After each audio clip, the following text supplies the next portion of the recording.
I don't know if you ever... Yes, sir. I know. Even the least of us. Mm-hmm. Oh, well, you see, sir, I got this crack in the head, and I forgot why we... Oh, yes, sir. I see. I'm sorry I wasn't quite with it, but... Uh-huh. Mm-hmm. Oh, I have to?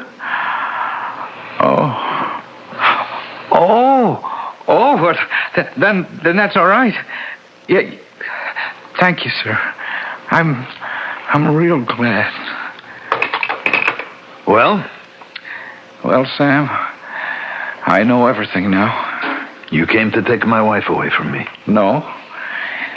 I came to take you away from her. What? Well, that's crazy.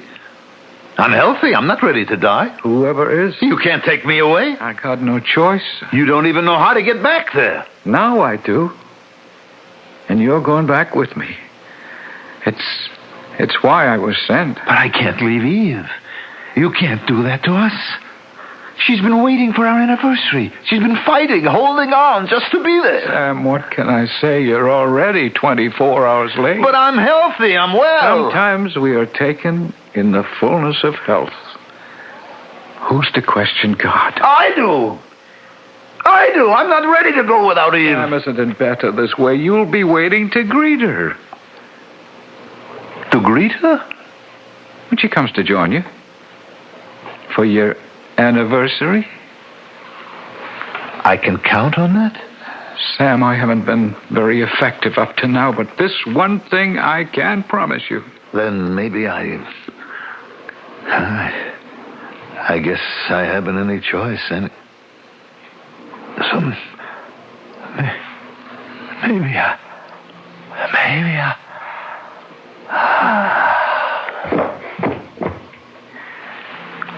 That's the only difficult part, Sam. Now, we're all going home.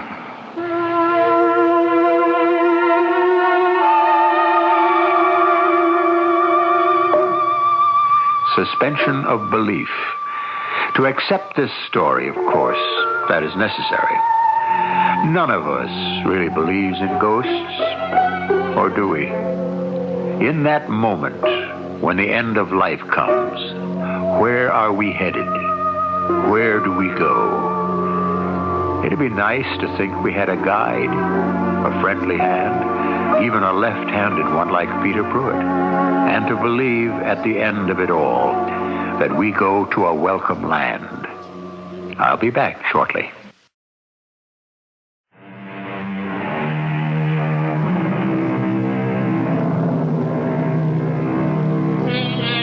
I don't know a better way to end tonight's story than with a quote from Shakespeare. Our revels now are ended.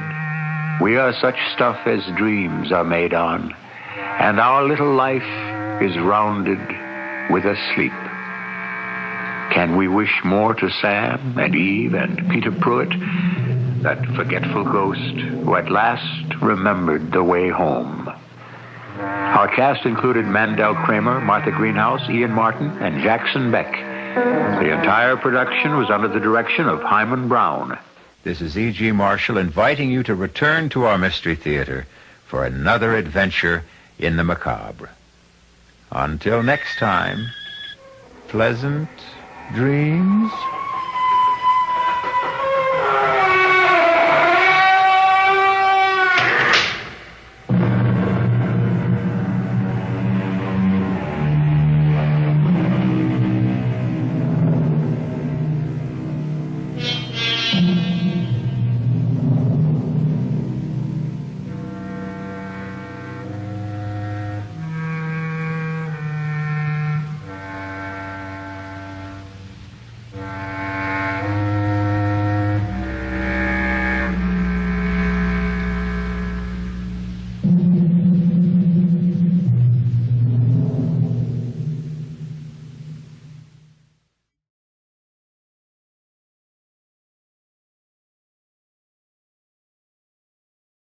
the CBS Radio Mystery Theater presents...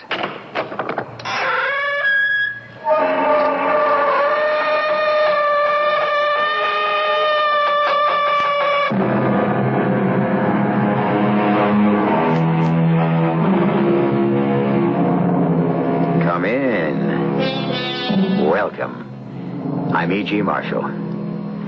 The past is like a funeral gone by. The future comes like an unwelcome guest. The future. The impenetrable, imponderable future. As the song says, who knows what tomorrow will bring? Well, would you like to know? The rest of your life is a book that has not yet been printed. However, would you like an advance copy? A sort of pre-publication preview? The purpose of the next hour is to make you think about it.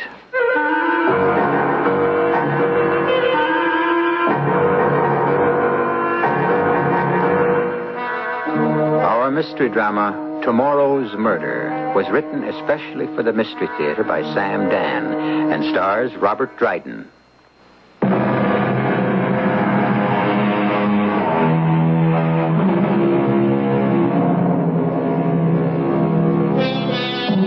Open space. How the suffocated cities cry for green fields, tall trees, and how few are the lush and verdant places. Well, you do have Morrison City Memorial Park, which, quite frankly, is a cemetery. When it was laid out years ago, it was on the outskirts of town, but Morrison City grew up to, around, and past Memorial Park. And it is now surrounded by offices, shops, homes, apartment houses. People go for walks along its broad pathways. They rest on its benches. And why not? Shouldn't it please the dead to play host to the living? Harold K. Starbright usually has a relaxed and leisurely stroll through Memorial Park right after lunch. And as he walks along, a rather well-dressed gentleman speaks to him. I beg your pardon, sir. May I trouble you for a light? Oh, I don't think I have one because I stopped smoking. Oh, yes, here. Keep them. Oh, thank you. You're very kind. Oh, if I were really kind, I would have refused you. What you're doing, after all, is terrible. Yes, I know. I'm afraid I don't have enough character to break the habit. I'm sorry. I shouldn't have said anything. After all, I am a perfect stranger. Well, that's true, but you see, only strangers can be perfect. Our friends we know all too well. You come here often? Yes, my office is right across the street.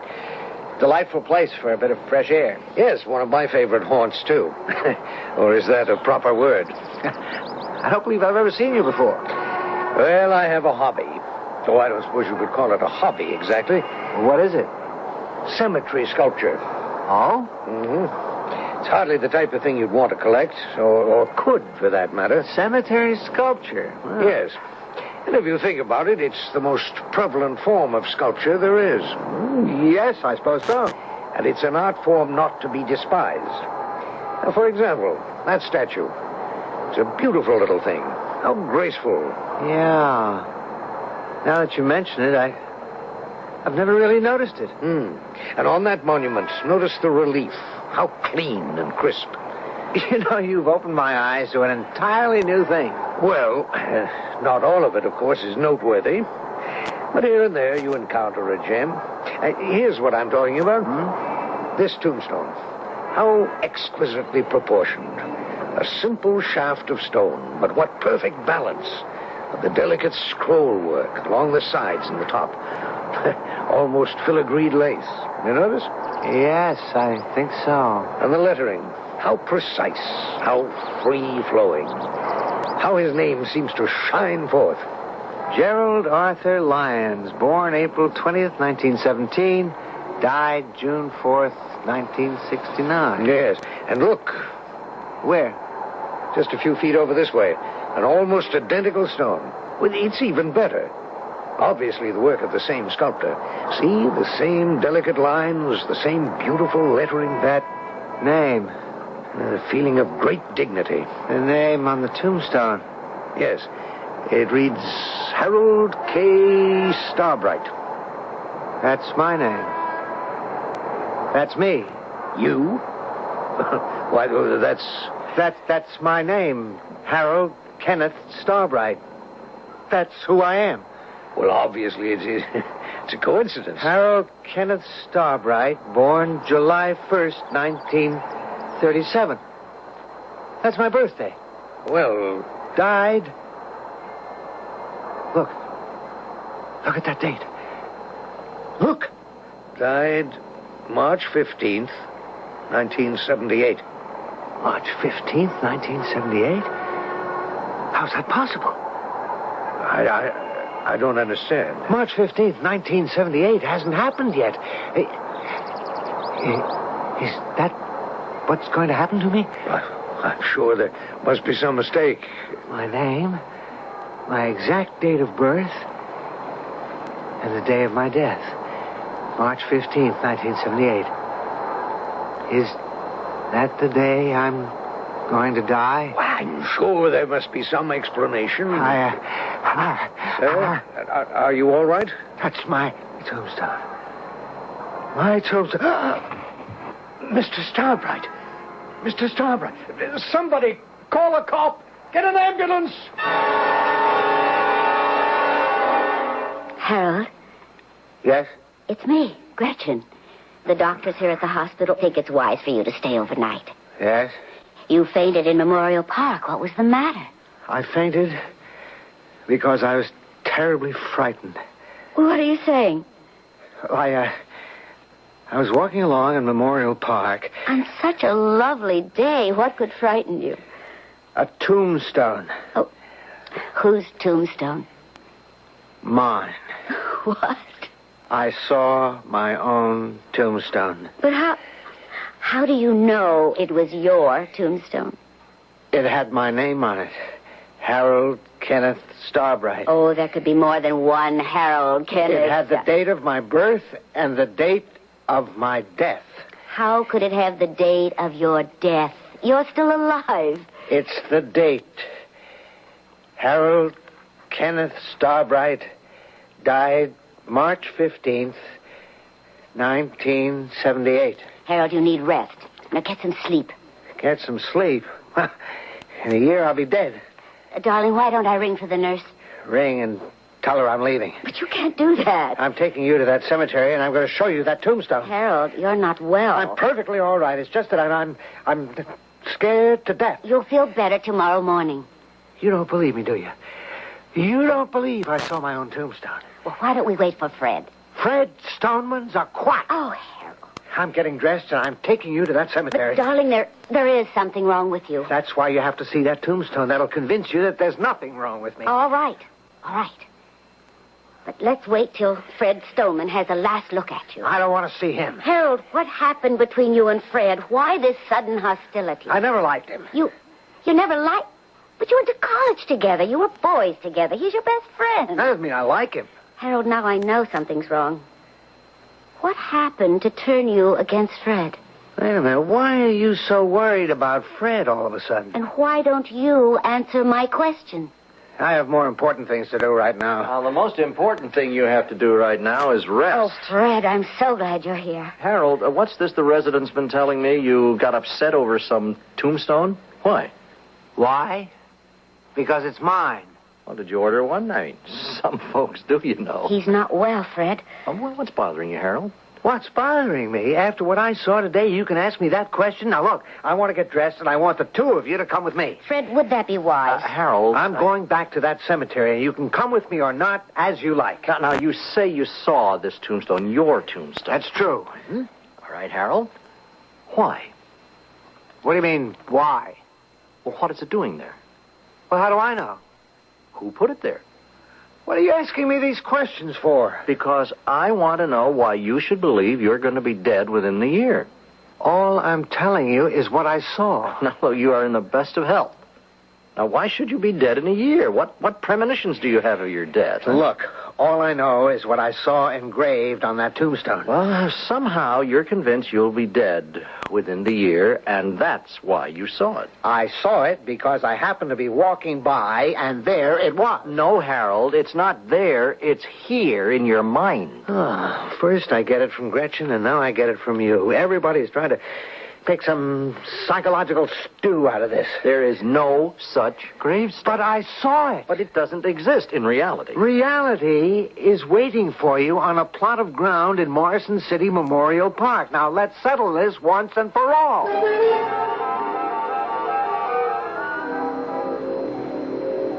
This is the path we were walking along. We? This man and I. He stopped to ask me for a match, and we began to chat. Now, just a minute, Harold. What? He stopped you to ask for a match. Did you give it to him? What kind of a question is that? Of course I gave it to him. Well, how could you? You don't carry matches. You haven't for the last 10 years since you stopped smoking. I'm telling you what happened. In your dream. It wasn't a dream. It was real. Of course. Don't humor me, Fred. We walked and we talked about the kind of sculpture you can see in the cemetery. Why should anyone discuss such a gruesome subject? Well, obviously, Harold is in a morbid mood these days. Oh, what's morbid? Why is it gruesome? Look at all the time you're going to spend under that stone. Shouldn't it be a work of art? Very, very well. Now, you encountered this gentleman and you discussed this particular subject. Then what? Well, we were right here. He called this particular stone to my attention, you see. It reads, Gerald Arthur Lyons, born April 20th, 1917, died June 4th, 1969. I remember, Well? just a few feet over this way, an identical stone, just as beautifully carved. Where? Oh, right here. Just a few steps to the left. Well, Wait a minute. No, I think it was to the right. Harold? Just a second now. Wait, let me get my bearings. It was the identical stone. Well, I don't see any stone around here that looks just like this one. Well, it was here. Harold, don't you think that you The had stone was here, with my name on it. It was here, I tell you. Sure it was, Harold. Sure it was.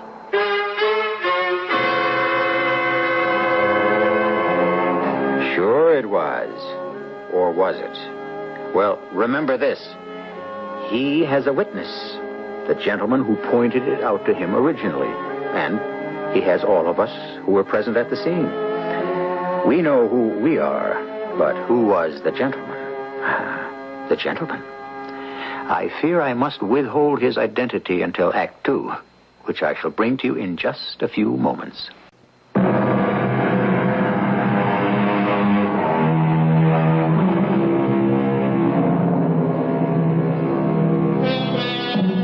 The reports of my death have been greatly exaggerated, said Mark Twain when he opened a newspaper one morning and read his obituary. Well, what is Harold Kenneth Starbright supposed to say? He has seen not an item in the press, which, after all, is only printed paper, but his own tombstone, which has been engraved in granite. That is, he is convinced he saw it.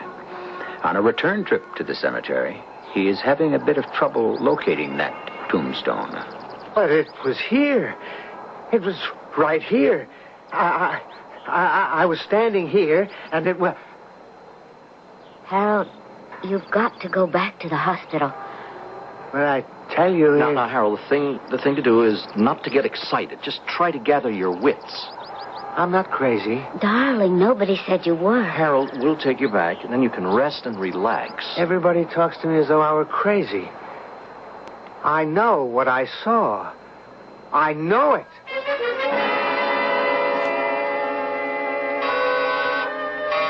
All right, just a minute. Well, hello, Harold. Fred, Gretchen isn't home. May I come in? Well, thought I'd check up on you. I'm okay, thanks. You want a drink? Why did you say that? You saw me and you said Gretchen isn't home. It was practically a reflex action. Well, maybe I did say it. Why? Obviously, I've come here to see you. All right. Skip it. Well, if you don't want to talk about it, we don't have to, but... Come on. Now, what is bothering you, Harold? And what was all that about the tombstone? All I did is I walked along that cemetery and... Yes, I heard that story, but it didn't happen. All right, go ahead. Say I had an hallucination. All right, now, look, let me tell you what I did. I did what you should have done, the sensible, the practical thing. Now, after all, people just don't get buried in cemeteries. They just don't erect tombstones where and when they please. You have to buy space. Now, it's real estate, just like anything else. Now, you get a deed, a title, whatever. Now, look, Fred, don't make fun of me. I'm in no mood. I am serious.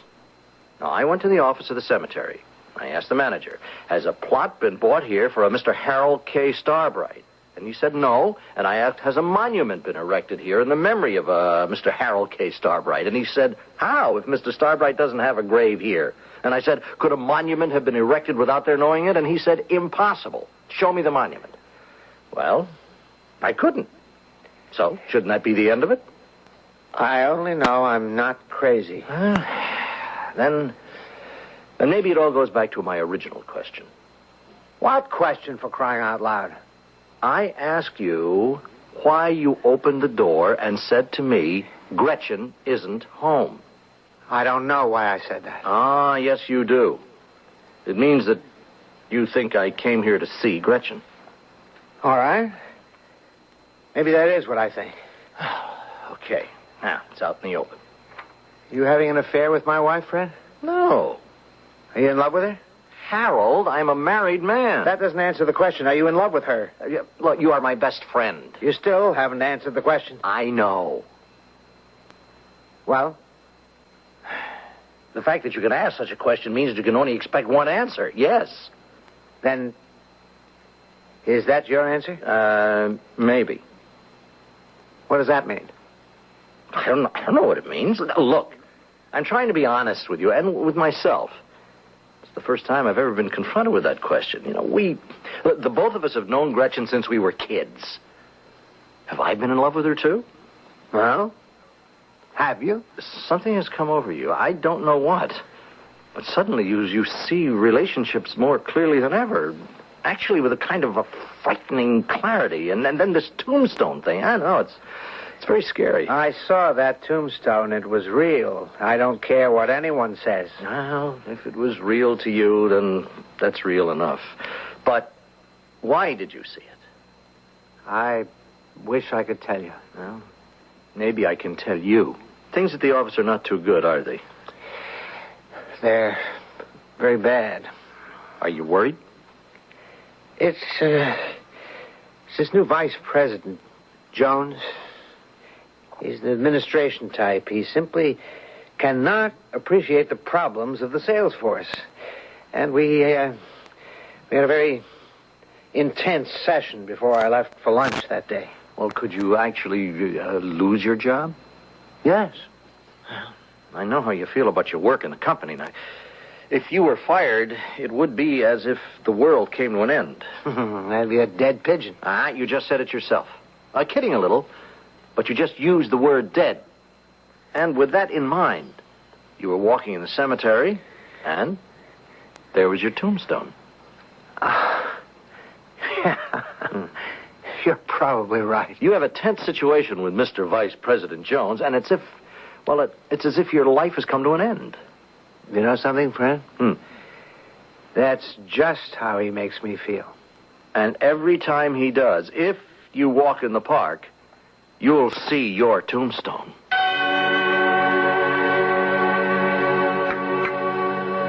Breakfast is ready, darling. I'm not hungry. Now, Fred says you have to have a sensible diet. You and I and Fred were kids together. That's right. You sorry you didn't marry Fred? Oh, Fred never asked me. Well, that's a reply that raises more questions than it answers. Would you have married Fred? I married you. Because he never asked you. Well, suppose he had asked you. But he didn't. What would your answer have been? How do I know what my answer would have been? How do I know what I might have been feeling or thinking or dreaming about at that exact moment? Well, is it too much to expect a simple answer? Are you suspecting Fred and me of having an affair? Oh, I never said that. Then what is the purpose of this inquisition? I only asked you a very simple question. No, you asked a very complicated question, a loaded question. A question no man should ever ask of his wife, and no wife should ever ask of her husband. Why not? When you asked if I was sorry I didn't marry Fred, what you really meant was I sorry I married you? Are you? Yes. Well, there are times I'm sorry. Just as there are times when you're sorry you married me. Well, isn't it that way with many married people? With all honest married people? Now, why don't you have your breakfast and go to your office?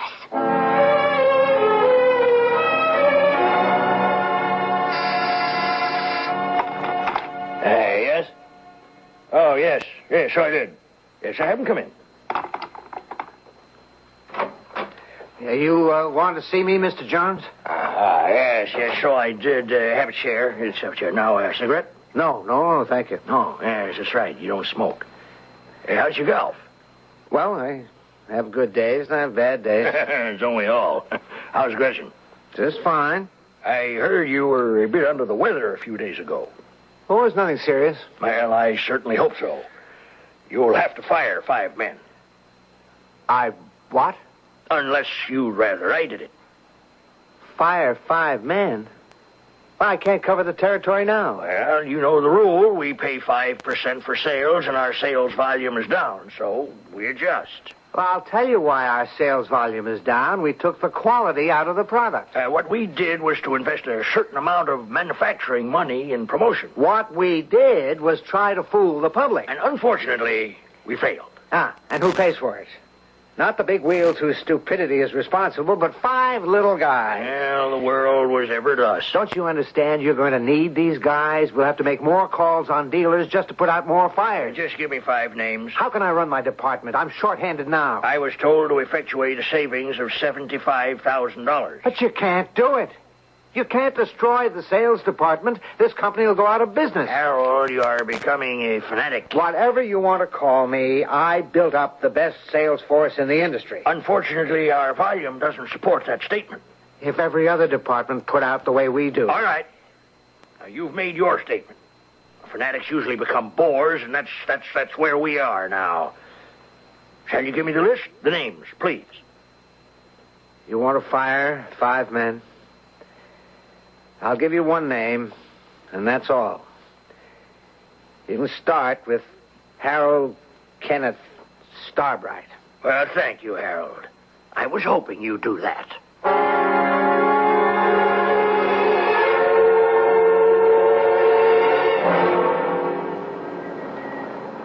Sir, I beg your pardon? No? What? Are you all right? Am I all right? I was walking along the park here with my little boy, and I noticed you standing here, standing very still, and just staring, just staring. Is, that what I was doing? Yes, and I couldn't imagine. But, sir, you do look very pale. I'm all right. Are you sure? Yes. You're very kind. Well, if you're sure you're all right, just a minute, ma'am. I wonder if you could do something for me. If I can. This tombstone right over here. Yes? Would you read what's written on it? Would I read? All right. It reads, Harold K. Starbright, born July 1st, 1937. Yes? And, died March 15th, 1978. You're positive? That's what it says. Yes, sure, that's what it says. Doesn't something strike you as a bit strange? No, I don't think so. That date, March 15th, 1978. Well, What about it? It hasn't happened yet. Oh. It won't be March 15th, 1978 for more than a year. Please, excuse me. Junior, come along now. Now, hurry, and don't stop to dawdle. That's what Fred told me would happen, and he's right. Every time I have a tense situation with Jones, I'll see my tombstone. And that's what it is. That's all it is. I'm not going to panic. I'm just not going to panic. Whether he does or not is something you will find out a little bit later. Now, a loose end. Remember the gentleman Harold encountered at the beginning of our story? The one who called his attention to the tombstone in the first place? At the end of Act 1, I said I would tell you more about him in Act 2. Well, I just didn't get the chance, that's all. But we will definitely hear from him again in Act 3, which I shall bring you in just a few moments.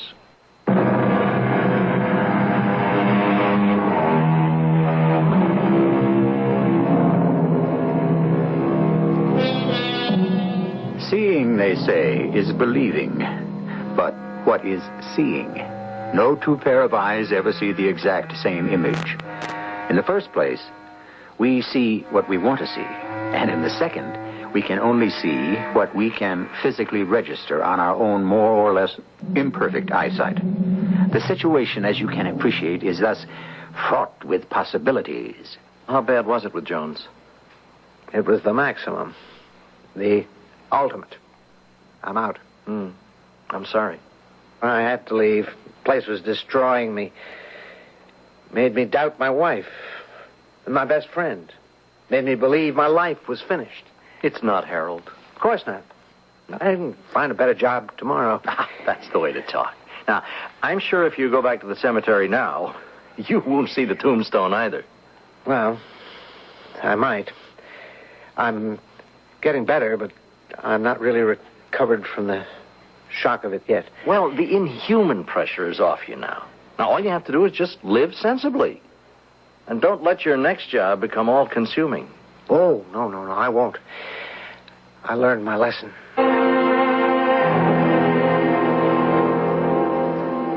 Is the music bothering you, dear? Huh?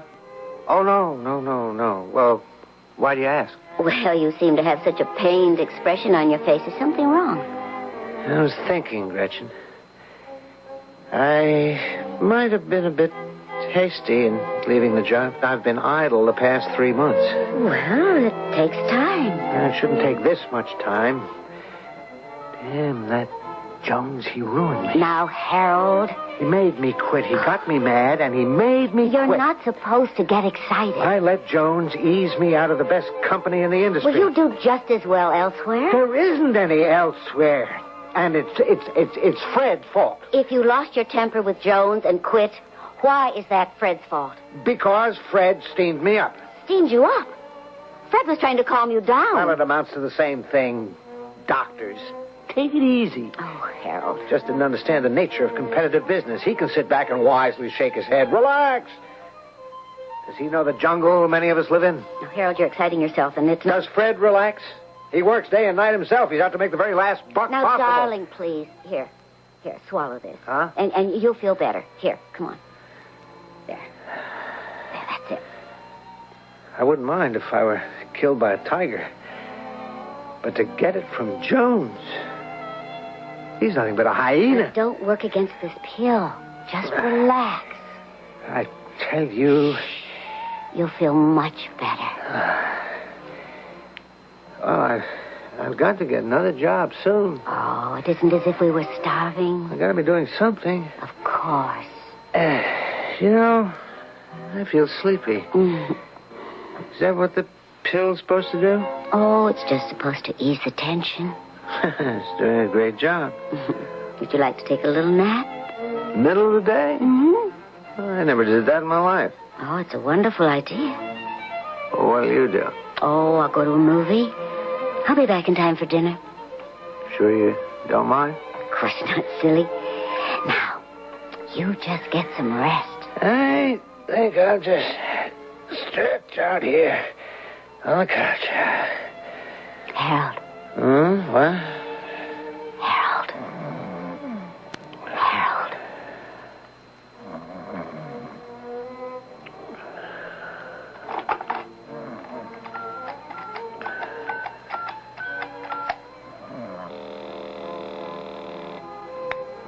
Hello?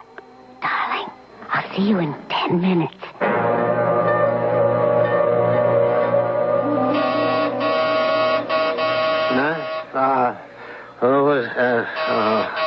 All right, I'm coming.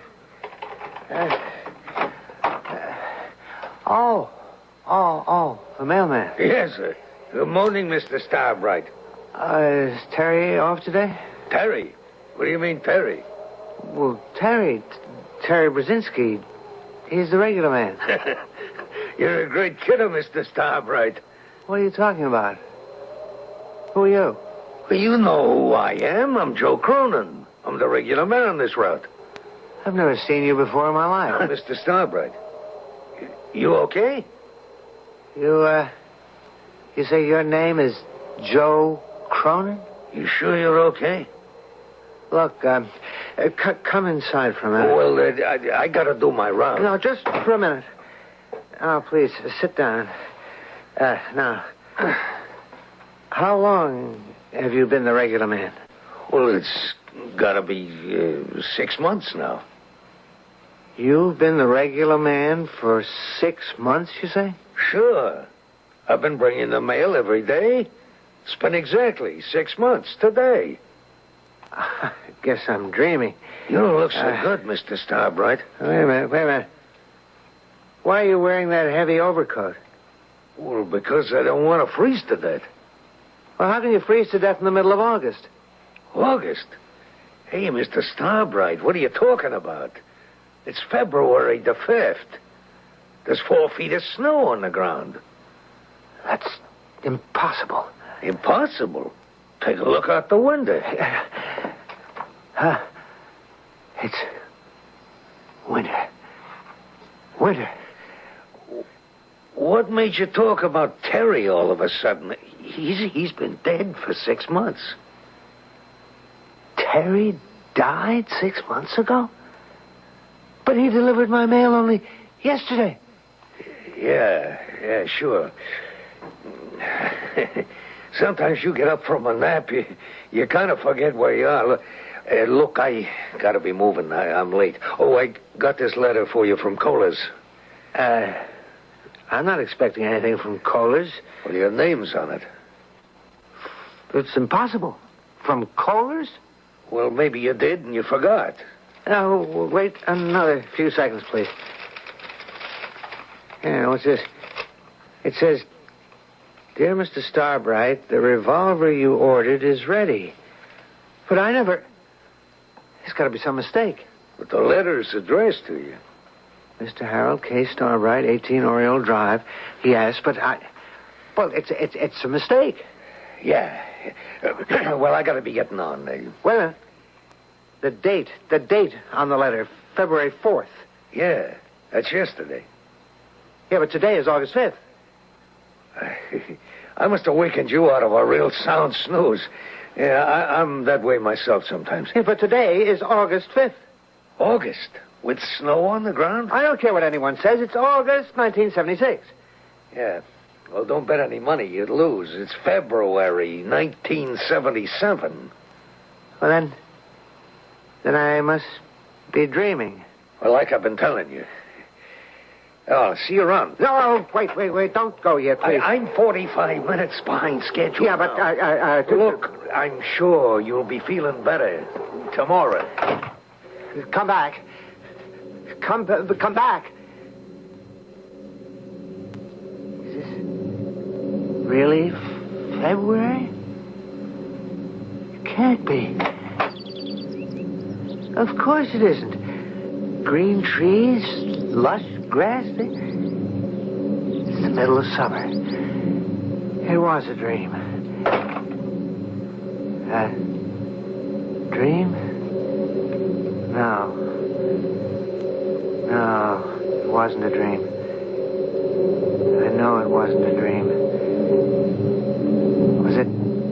like the tombstone, a glimpse of the future.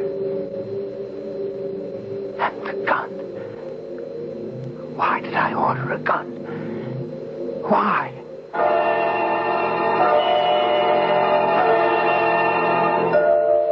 Better have breakfast. Oh, I'm not hungry, Gretchen. What day is this? Thursday, No, I mean the date. August 6th. You sure?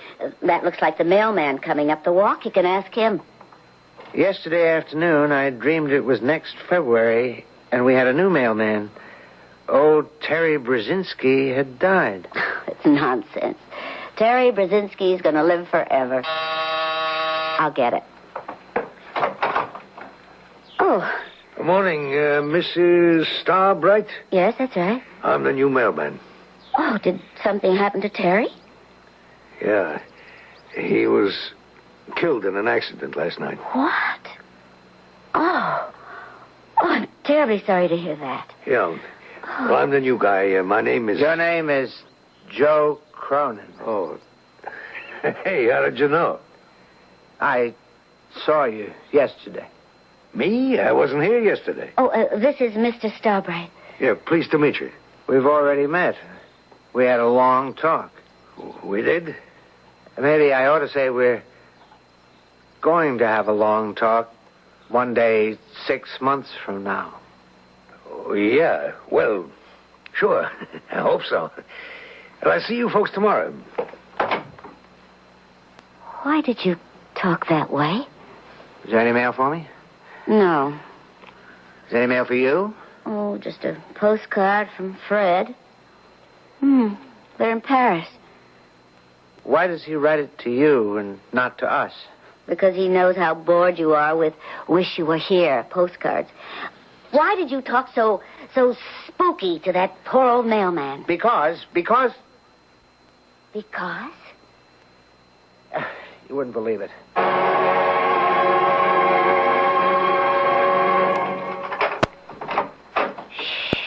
Don't make a sound, honey. Not a sound. But you sure we should be doing this? After all, Harold... Shut the door. Harold. What does Harold know? Oh, he'll hear us. Good old Harold's fast asleep. Those pills you give him sure do the trick. How much longer is old Harold going to last, Fred, honey? Well, not too much longer. Well, suppose they do an autopsy. Won't they find, you know... Darling, I'm his doctor. I'll sign the death certificate. Who's going to find anything? Oh, you think of everything. Come on, give Gretchen a little kiss. Well, first, give Freddie a little drink. Oh, I don't know what we have in the house. I do. Let me give each of you a little shot. Oh. Yeah, Harold, please, no. I didn't mean she made me do...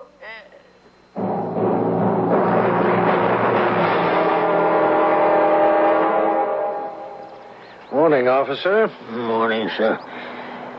Great day, huh? Oh, yes. I see there's a new tombstone. Is there? No, I don't count them. Excellently crafted stone. Work of art. Harold K. Starbright. Born July the 1st, 1937. Died March 15th, 1978. Oh, yes. He's the guy that was involved in those murders. Murders? Yes. It was in the papers. He's been in the dumps ever since he lost his job. It must be over a year. So one day he goes out and kills his ex-boss. And then he comes home and shoots his wife and her boyfriend. It's a tragic thing. Oh, yes. Never did stand trial, though. He was dying of some kind of disease. Nobody could figure out just what, but it killed him. Mm-hmm. It's just as well, I suppose. Oh, you're right about the stone. I never did notice this kind of thing before, but it's a beauty. Yes. But the one just over here to the left of it, that's even prettier. Eh? Oh, yes, that's right. Yeah. Isn't it magnificent? It sure is. It says, Philip Richard Maltby, born November 23rd, 1940, died... Hey, that's my name. That's my birthday. Well, it's probably a coincidence. Died August 30, 1980. Now, how can that be? August 30, 1980. It's almost 2 years from now. That's my tombstone. Officer, are you all right? That's my tombstone.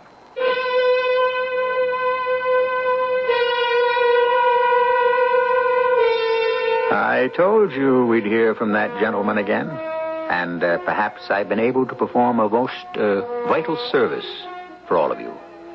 Should you ever find yourself in a cemetery for any reason other than the ultimate, and a gentleman offers to show you some excellent examples of sculpture, avoid him at all costs. I shall return shortly.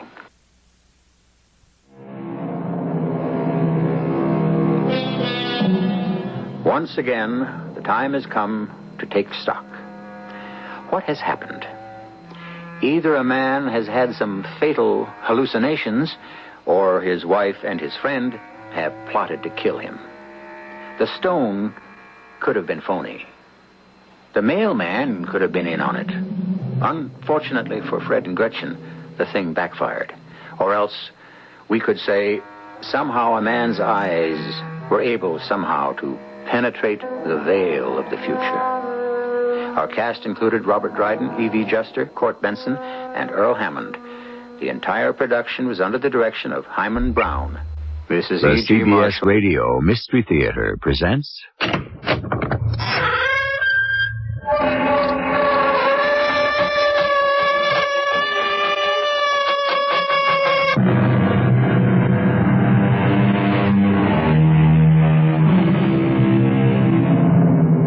Come in. Welcome. I'm E.G. Marshall. One of the most beloved of all books is Mother Goose. I dare say everyone in the world knows Ring Around a Rosie, Mistress Mary Quite Contrary, Ba Ba Black Sheep.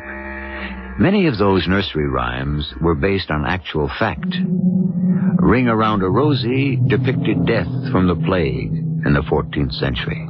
Mistress Mary was commonly thought to be Mary, Queen of Scots, and Ba Ba Black Sheep was a protest of the common people against confiscation of property by the royalty. But I wonder what promoted Hickory Dickory Dock. The mouse ran up the clock. The clock struck 1, and down he runs. Hickory Dickory Dock. Charlie, look. The door to the clock. It's opening. All by itself. At this point, I'd believe anything.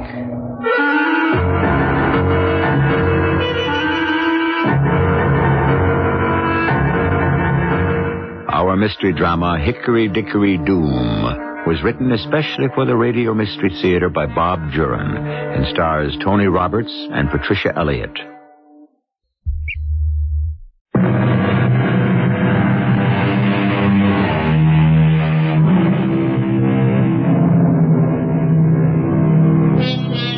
One of our more popular American pastimes is attending garage and tag sales.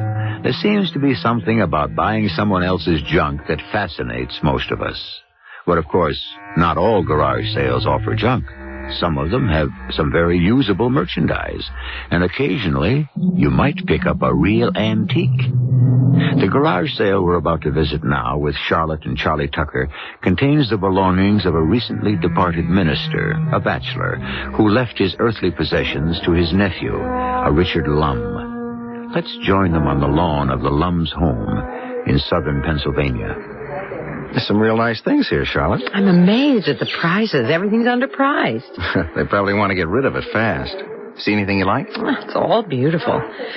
I'd like to find a pretty lamp if there are any. Mother hates that one I have in the guest room. Oh, that's right. Yeah, she gets in day after tomorrow. And remember your promise, Charlie. No golf or cards for the 2 weeks Mother's here. You know she adores you. I think she makes her visits more to see you than me.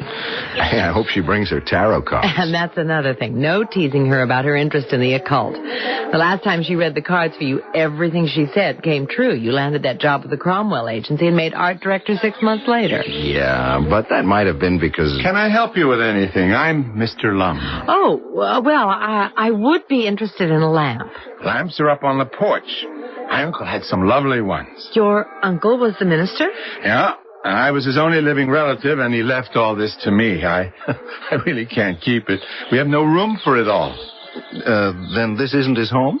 No. I live here. My wife and I carted the things from the parsonage in Milford. I'll leave you to browse. I hope you like one of the lamps. Hey, you want to head for the porch? Well, let's just stroll and look around. We'll get to the lamps. Hey, check that grandfather clock. That's an oldie. What a beauty. It doesn't know what time it is. It just struck 1, and it's 10 minutes to 11. Looks so old. I bet it costs a fortune. Hey, you just wanted a lamp, remember? Oh, but I didn't mean we'd buy it. But it is awfully good looking. It's in great condition, too. Charlie, wouldn't it look perfect in the south corner of the dining room? It almost matches that antique hutch Mother gave us when she moved to Florida. Yeah, it would. But ask the price first before you start redecorating. Well, it'll probably be more than we can afford. It's got to be at least 100 years old. Older than that. I saw you admiring the clock. How much? I priced it at $200. Not much call for grandfather clocks today in the newer homes. Rooms are smaller, more modern, and this one doesn't chime. But it just did. You say this clock struck? Yes, just as we passed it. Oh, that is extraordinary. $200, you said. We'll take it. Sold.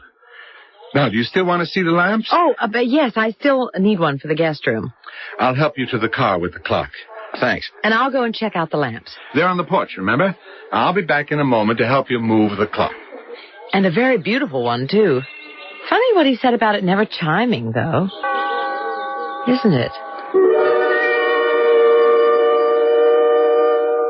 Careful now. Watch the chair. See it. Oh, the clock weighs a ton. I never found one this heavy. Okay, your end down first. Here we go. Oh, there we are. Oh. Now, come around here and just steady her as we stand her up. Oh, it looks so much bigger inside here than it did on the lawn. It's a matter of perspective. There we are. It is imposing, isn't it? It looks better there than I thought it would. Well, let's polish it up first, and then see if you can get it going. Okay. Here, you rub it down with the linseed oil, and I'll do the glass on the door. Hey, this wood is fantastic.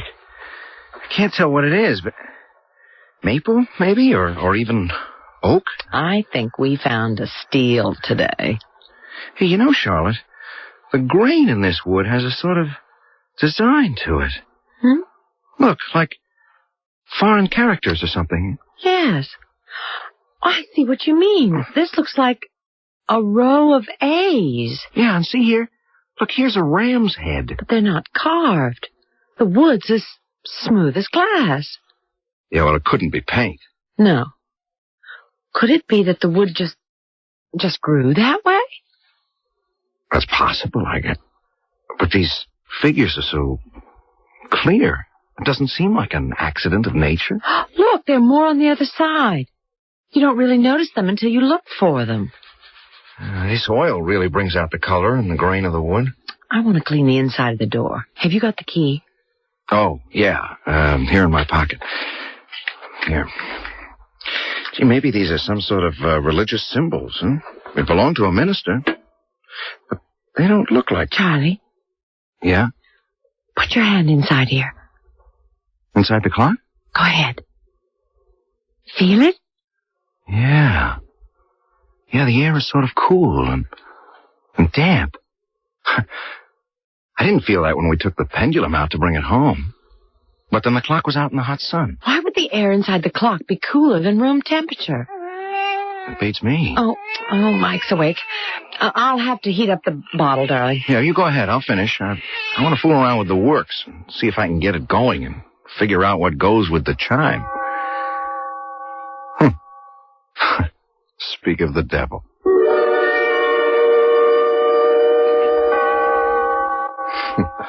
There it goes again. Second time this morning. You spent half of yesterday working on it. It's obvious there's something wrong with it that you can't fix. Oh, better hurry and finish your lunch. Mother's plane gets in 2 hours. You sure you won't change your mind about coming along? No, and Mother won't mind. Mike's been so fussy and restless these past 2 days. I think he's coming down with something. Probably another tooth. And Tinker hasn't been around all morning. It's not like her to stay away so long. I'm going to go and look for her. Hey, cats do as they please, and you know it. But yesterday she wouldn't come in at all. She'd start up the porch steps, and then she'd arch her back and spit. She refused to come into the house. Oh, she'll be all right. Cats know how to take care of themselves. And I'd better get going. Traffic to the airport might be heavy. And wait till you see how your grandson's grown. He grows some every day, it seems. He'll be walking soon. He's 10 months old tomorrow. You'll be seeing him in about 30 seconds. We're home. Oh, there's Charlotte. Oh, she looks a little thinner, don't you think? Yeah, well, she's taken up jogging. Hi. Hello, darling. Oh, Mother. Oh, how good to see you again. Oh, you look wonderful. And feel it, too. Oh, I'm so sorry about not coming to the airport. Oh, that's all right, dear. What's the difference? Now put your bags in your room, Mother. Thanks, Charlie. How was the flight? Oh, rough and bumpy. I skipped the food and stuck with my old-fashioned. We're cooking out tonight. You'll get one of Charlie's steak specials. Oh, that'll be nice. Charlie tells me you've taken up jog... What's the matter? Mother, what is it? I feel... Charlie? Mother, are you sick? Here, sit down. No, I'm not sick. I never felt it in this house before. What do you want? Felt what? A force. Very, very faint. What's the matter? What kind of force? When I stepped inside the house, it brushed me ever so lightly. Oh, I could even be mistaken. Hey, what is this? Do you feel it now? No, not at all now. Come on upstairs and lie down. You said you hadn't eaten. Maybe that's it. No, I don't need to lie down, dear. I shouldn't have alarmed you. It was nothing. I want to see my grandson. Are you sure you're all right, Mother? Of course. Now, where is that Mike? Oh, he's still sleeping. But it's almost time for his dinner. All right. I'll go upstairs, unpack, and freshen up. Well, you can look in on him. He might even be awake. I'll just tiptoe in and see. I'll be down in a little while. Hey, what was she so upset about? I still don't understand. Neither do I. She said she felt a force, but then she tried to brush it off as though it wasn't anything at all. Yeah, I heard. It kind of bothers me, though. Mother is sensitive to those things, but what kind of force could be in our house? You think that's what's spooking Tinker? You said she's gone again. I don't know. I certainly don't feel anything. No, neither do I. And you know how I feel about psychic phenomena. Huh? Look, if Mom doesn't bring it up again, let's forget it. I hope I can. Are you going to work a while? I'm going to bed. Just a minute or two. I want to look at this new hosiery layout and then sleep on it. Mother and Mike are both dead to the world. Those flights always tire her. Charlie, did Mother say anything more to you about her feelings? I mean, about the force, as she calls it, and the clock. No, not really. Just that she thought the marks on the clock were ancient symbols or something. Yes. Remember how she dismissed it while we were having dinner? I couldn't pin her down to a direct answer. So she doesn't want to make you nervous. Well, it only makes me more nervous. There's something I didn't mention. When I told her we thought the cool air inside the clock came from the type of wood, she said that could be one explanation. Oh, she has another? She wouldn't say. Charlotte, hey, you didn't mess around with my drawing board, did you? What? I never go near it when you're working on a layout. Well, the sketch I did yesterday is all smudged. Look. Well, darling, I have no idea how that didn't blow to the floor, maybe. You picked it up? No, absolutely not. I've told you. Well, how could something no one touched smudge up like that? I mean, these inks don't blur. Charlie, I give you my word. I know, Charlotte. I'm not accusing. I'm just mystified. I'll have to do the whole thing over again in the morning. Well, come into bed then. Yeah, I'll be right in. Gee, that's strange. It just couldn't happen like that.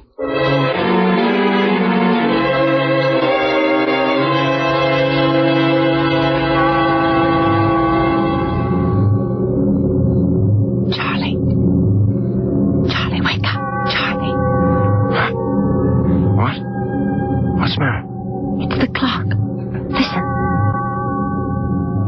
hasn't stopped. Usually it's only 1 or 2 strokes. Charlie, I'm scared. So what time is it? 2 o'clock. Well, I'm going down. I just don't hold with that supernatural You're stuff. going down there? Of course. I'm coming with you. I heard you two in the hall. What's the matter with the clock? Well, that's what I'm going to find out. I'll stop that chiming if I have to break the whole damn mechanism. I'd be very careful, Charlie. Hey, take my advice and don't touch it. I'm going to do something to stop the chimes. It's gone haywire. Do as Mother says, Charlie, please. Don't touch it. But it looks like I don't have to. It's stopped. Hey, wait. Do you feel that? Yes. A little gust of cool air. Yeah. Damp. I'm going into the dining room. Uh-oh. That's where it's coming from. The front of the clock's open. Look. The whole room's cold. Something opened that door to the clock. Something? Well, it couldn't have been someone, could it? Charlotte, put on some coffee. It's time we faced facts.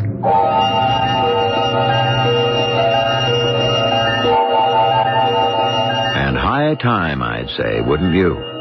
Whether Charlotte and Charlie want to admit it or not, there's something strange going on in their home. Charlotte's mother realizes it, and realized it the moment she set foot in the house. So while the coffee's brewing in the Tucker household at 2:15 a.m., we'll take a short break ourselves and join them shortly in Act 2.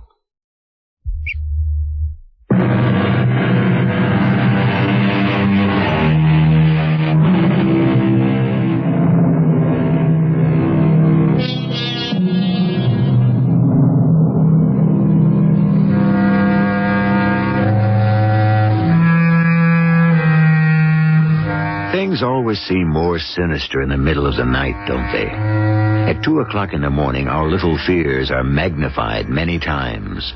And at 2:15 this morning, in the brightly lighted kitchen of Charlotte and Charlie Tucker, the sinister happening of the past few moments hangs heavily over the 3 figures, huddled over their coffee. There is something strange in this house, Charlotte. Something psychic. Oh, really? Now, wait. Well, I know you both take my interest in parapsychology lightly. Oh, you have every right. I'm not going to make light of it, Mother. Not after this. You never did tell me your explanation for the cool air in the clock. Well, I don't know what causes that.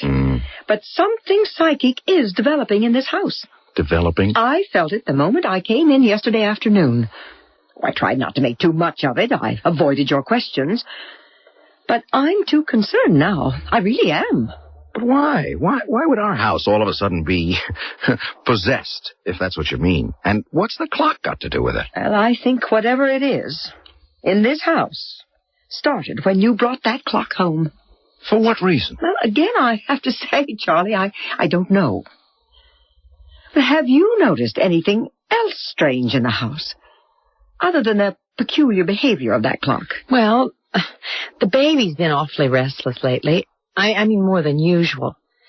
And Tinker, she wouldn't come in the house yesterday. She's run off. And Charlie, your layout.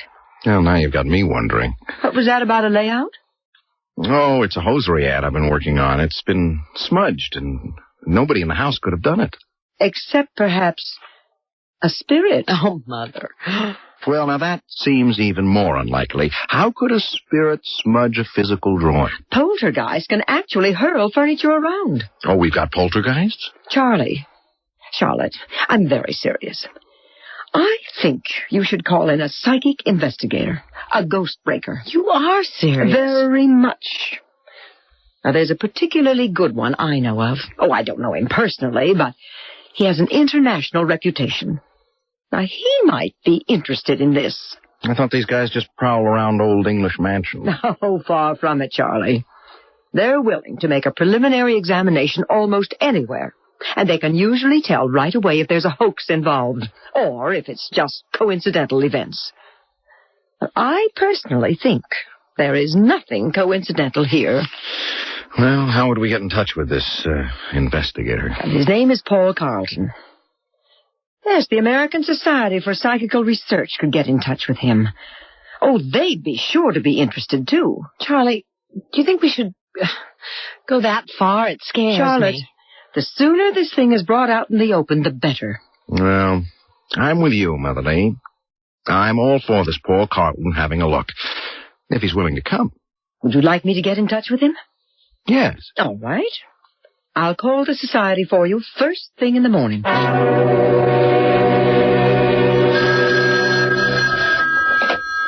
Hello? Mrs. Lee? Yes? Paul Carlton. The society gave me your message. Oh, yes, Mr. Carlton. Thank you for calling. Not at all. I'm very interested in all you told them. When may I examine the house and the clock? Oh, just a minute, please. Charlotte, he wants to see the house. When can I tell him? Well, the sooner the better. Tomorrow, if he wants. Mr. Carlton? Yes? Any time is fine with us. Well, I have a speaking engagement in Philadelphia tomorrow night. I could be there day after tomorrow. Say 10 in the morning? Yes, any time. And Mrs. Lee, today and tomorrow, be very alert to anything else that occurs in the house. The more details, the better. I understand. I'll see you Thursday morning.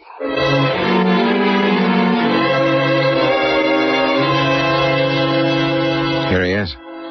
There's a cab pulling up out front. Oh, I'm so nervous. You and me both.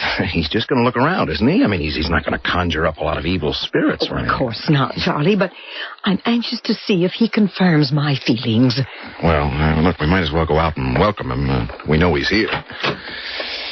Mr. Carlton. Hello. Mr. Tucker? Yes, welcome. We appreciate your coming. Oh, thank you. But I'm the one who's appreciative. Come in. This is my wife, Charlotte. How do you do? My pleasure, madam. And my mother-in-law, Mrs. Lee. Ah, yes, we spoke. Oh, it's an honor to meet you, Mr. Carlton. I've read both your books. Well, thank you. You're interested in parapsychology, then? Well, I dabble. Now then, let's get to work. May I see this celebrated clock? Right there in the dining room. Follow me. Ah, yes. A beauty, isn't it? Certainly an antique. Charlotte, he didn't feel anything strange, like I did. He might have, and not mentioned it. Mrs. Lee, you were right about these characters in the wood. Oh, they are symbols, then. Oh, I was pretty sure. Would you open the door, please? I want to examine inside. Sure. We've kept it locked ever since that experience the night before last. Well, I want to get into that in more detail later. There you are. Yeah, it's definitely cooler. I'll just shine my pocket flash in here. Doesn't seem to be any reason for it. Good heavens. What is it? Your voice, it's echoing like a canyon. What do you mean? Well, when your head was inside the clock, your voice echoed. Show me. You speak in there. All right. Hickory dickory dock. The mouse ran up the clock. That is extraordinary. I didn't hear my own voice like that. As though you and Charlie were talking into a long tunnel. The inside is solid all around. Sound should be muffled. There is something psychic about it, isn't there, Mr. Carlton? Well, at this point, let's say there is need for more explanation. I'm going to take another look.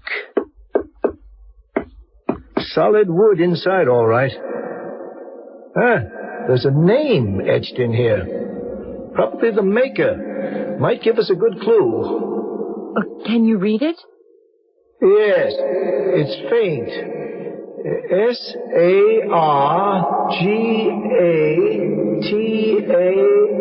Sargatanas. Saga something? It's either a wry joke or... What is it? Sargatanas, Mrs. Lee. In witchcraft. Oh, yes. One of the devil's lieutenants. Brigadier, to be exact. Yes, Sargatanas, whose specialty is opening locks. Devil. Brigadier. Oh, really? You do have a curiosity here, Mr. Tucker. There's much justification for further investigation. I thought so. With your permission, I want to return with a medium I work with frequently. She's gifted and brilliant. Enormous sensitivity. You mean a seance? Oh, not exactly, but if the strange qualities of the clock are the result of spiritual forces, Margaret Egan will know it. Charlotte? Well, we've gone this far. We might as well. Now, keep the door to the clock locked, as you have done. By the way, has the cat returned? No. That's a very definite sign. Animal behavior is almost always an indication of the unseen. I'd like to go over the entire house now, and then I'll be in touch with you after I talk with the medium.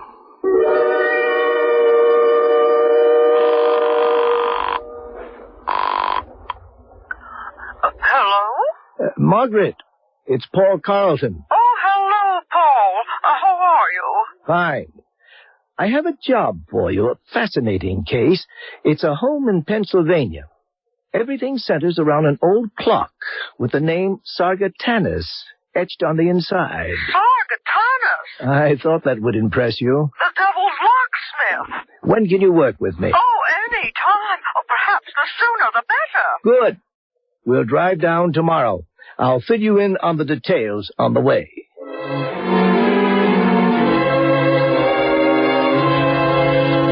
Is there anything special you'll need, Mrs. Egan? No, Mrs. Tucker, no. Just a comfortable chair. I might explain that hopefully through Margaret's trance, we'll be able to learn the nature of the spirit that inhabits the clock. Are you serious? Oh, very much so. Oh, there is a spiritual force at work in this house, Mrs. Tucker. I felt it the moment I entered. We believe it's the only explanation for the phenomena you've experienced. But you're not going to make anything appear, are you? Oh, no, Mrs. Tucker. This is not a seance. No hand-holding or dim lights. In my trance, if I can contact my guide, we may be able to learn how to deal with whatever force is in here. Why don't we get started, Margaret? Well, I'm ready. Just let me relax a moment. Leona, we need your help, Leona.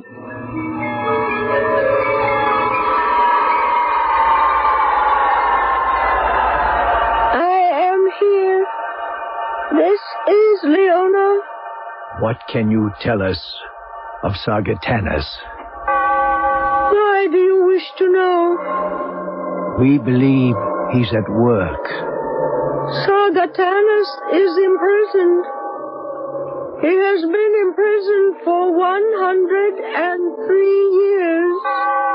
We have reason to think he's at work. Impossible.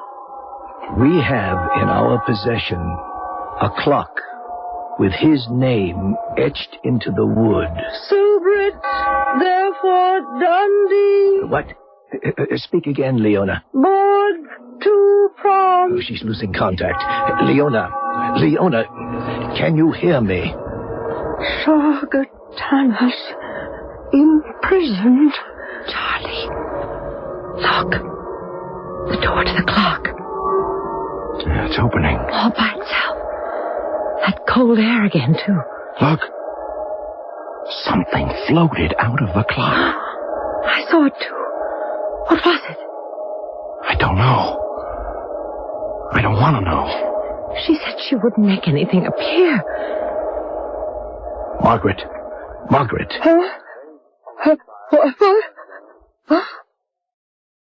Oh, did I make contact? Briefly. We lost her.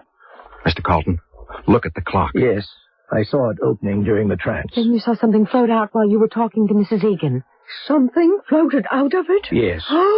An ectoplasmic manifestation. There was a manifestation of some sort, but all we got from Leona was gibberish, except at the beginning, when she said Sargatanas was imprisoned. Oh, I've got more work to do. I don't have the strength for another trance now, but I want to consult my books and my charts. I've got to do more research on Sargatanas. And that does seem to be the key to this. Yes, I think so. But what was it that came out of the clock? Is it still here? Very likely. Look, I think we're going too far with all of this. Oh, it would not be wise to stop now. Are you going to get rid of these spirits for us? Well, we cannot promise that. What we are trying to do now is identify them. But we don't care how they're identified. We want them out of our house. I know how you feel, Mrs. Tucker, but try not to be frightened or discouraged. So far, there seems to be no evil spirit involved. Playful, perhaps. And often they'll simply leave a dwelling of their own accord. But we do want to continue our investigation. All right. We'll go along with anything. Only please, the sooner you can clear this up, the better. Yes, we will be in touch in a few days after my research. Is there anything I can do to help? I'm so fascinated by all this. Thank you, Mrs. Lee, but at the moment I don't think so. Just be alert to anything that may happen. You'll hear from us very shortly.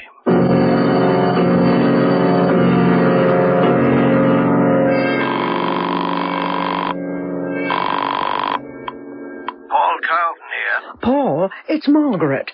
I think we have stumbled on the case of the century. Explain. Sargatanus is the key, all right. Now, can you get in touch with the people the Tuckers got that clock from? Well, I don't know. I suppose so. Why? Well, if my calculations are correct, yes, and the information I have so far points to it, that clock the Tuckers bought used to be known as the Gate to Hell.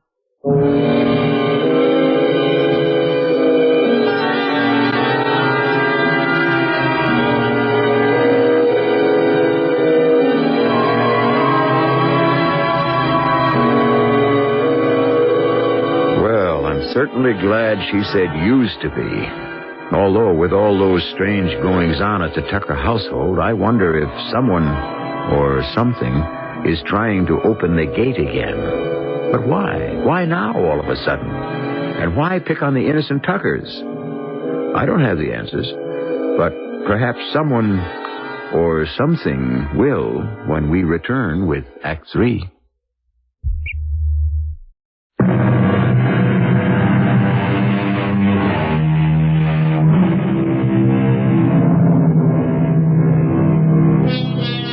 In Dante's Inferno, the poet tells us the inscription above the entrance to hell is, "Abandon hope, all ye who enter here." Well, that inscription is not on the antique clock purchased by Charlie and Charlotte Tucker.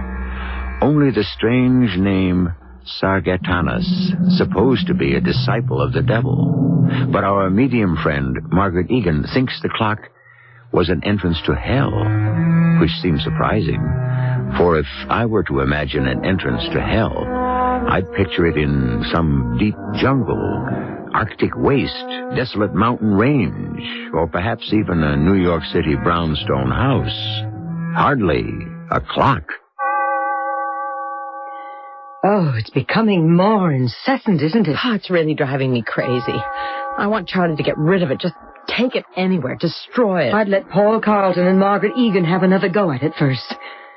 They're coming tomorrow, aren't they? Yes, and I hope this... What's the matter? There he is again. Who? That man crossing the street. I saw him yesterday. At least I think it's a man.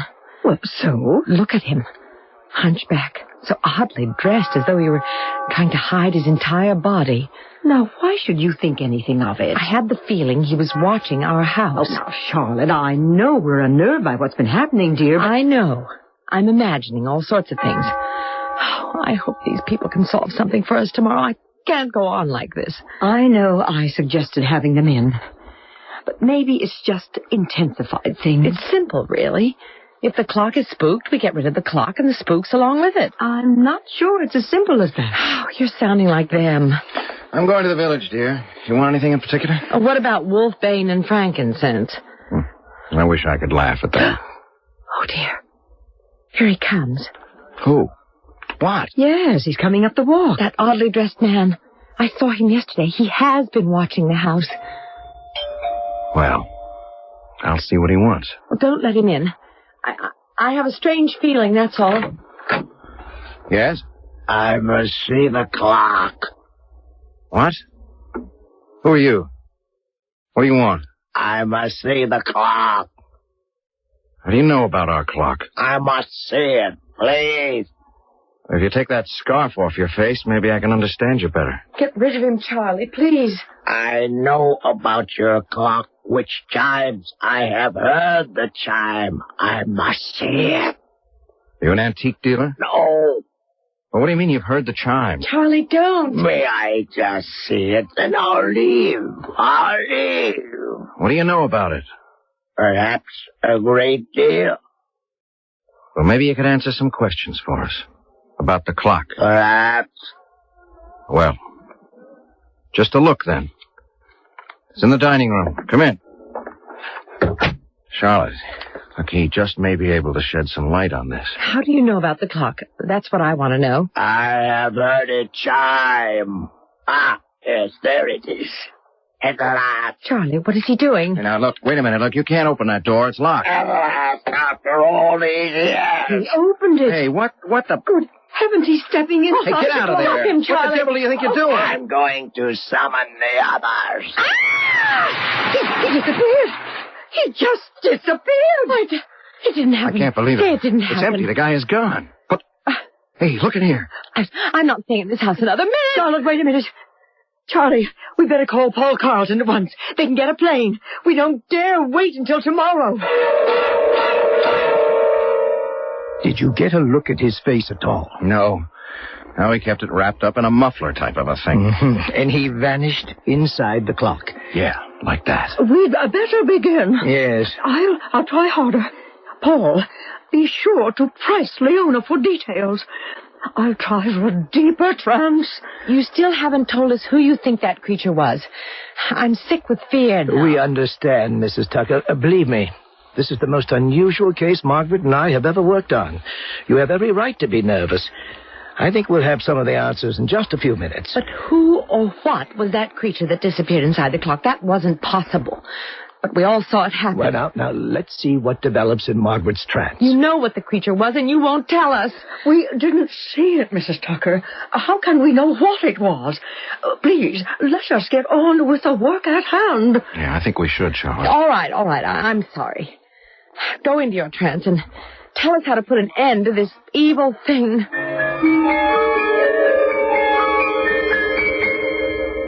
Leona? Leona, are you there? Leona? I am here. There's much concern here. Much excitement. Leona. Sargatanas. Sargatanas has returned. His imprisonment is over. There is so much excitement here. Help us, Leona. Tell us. Sargatanas is telling them his way to the world was through the clock. His gate to hell. Dormitory Lemon. Leona, please. 103 years ago, the clock was bought by a minister. Sargatanas was ecclesiastically imprisoned. The clock with his name inside it. Yes, the clock is one of the gates to hell. She was right. Margaret was right. It chimes to reveal its whereabouts. For 103 years, the gate was closed. Ecclesiastically closed. Now the gate is free. The clock strikes to let Sargatanas know where it is. To let the demons know the way is again open. Now, Leona, I am in the presence of the clock. It is here, in the next room. It is the way. Sargatanas has come to summon the others. The others? For what? What others? The way is now open. From hell to earth. The clock strikes to lead the demons to the exit. When? How soon? The way is open now. Soon. Tobit, transit. Leona, when? Tobit. We're losing contact again. What in the world does she mean? Well, you heard. The clock is a gate to hell. Every chime is summoning an evil spirit. All right, look, I've had enough of this mumbo-jumbo. I know there's something wacky going on, but all this seance business isn't helping at all. Now, it's making things worse. Charlie, please. What happened? Oh, did we make contact? Yes, Leona confirms what you thought, Margaret. The clock is a gate to hell. She said that? Yes. Oh, it's true then. Oh, I was sure of it. What is going to happen? Mrs. Tucker, we must get that clock out of this house and into a church as quickly as possible. Paul. Yes? Did Leona say anything about an emergency? No, she just said the way is now open. It will be soon. Oh, dear Lord, we've got to move fast. Are you really serious? Mr. Tucker, if we do not get that clock out of here and onto hallowed ground soon, believe me, all hell will literally break loose. Listen to it. It's calling. Oh, get it out. I'll be glad to get rid of it. Charlie, we better do what they say. All right. I'll be glad to see the end of the damn thing, too. That's what it is. It is damned. Oh, do hurry. Give me a hand, Paul. It's not heavy. I'll call the church. Reverend Childs is probably there now. No, he's not going to believe this. Tip it toward me. I'll go bring the station wagon around. It isn't moving. I can't... Well, lay it on its side. We'll carry it. I can't budge it. What? We brought it in without any trouble at all, but now I can't move it. Well, here, let me get on your side. All right? Now, push. I won't budge. You've got to get it out. Well, we can't move it an inch. Well, throw your weight against it with me. Now. It's no use. Oh, Sargatanis is having his way. Is there anything you can do, Mrs. Egan? I am a medium, not an exorcist. Unless that clock is on hallowed ground... Pastor Child says to bring it. He didn't understand what I was talking about, but he said... We can't budge it. What do you mean? The clock is rooted to the floor. Oh, dear heaven, what are we going to do? I'm going to smash it to bits. Oh, that's impossible now, I think. Look. The clock. Flames inside. Oh, the fires of hell. Oh, they're on the way. The whole house may go up. The baby. Mike is upstairs. I'll get him. Get out. Everybody out. My baby. I've got to get my baby. Get out, Charlotte. I'll get Mike. Come with me, Charlotte. Hurry. All hell is breaking loose, and we can't stop it. If only I'd gotten the connection soon. Sargatanis. Oh, I should have seen it right away. Flames are spreading. Come on, Margaret. We must get out with the others.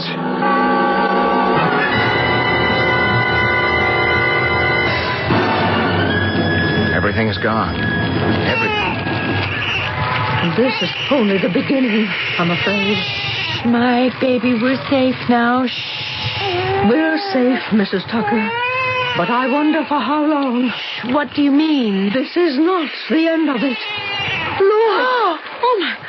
The Andersons' house, it's going up, too. There is no escape. It's too late. The world is doomed now. Hell hath triumphed.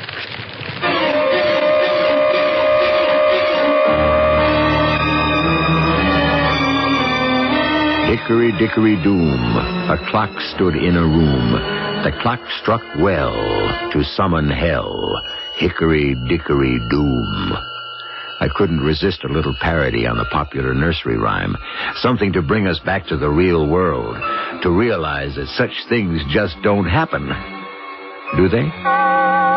Uh-oh. I'll be back shortly.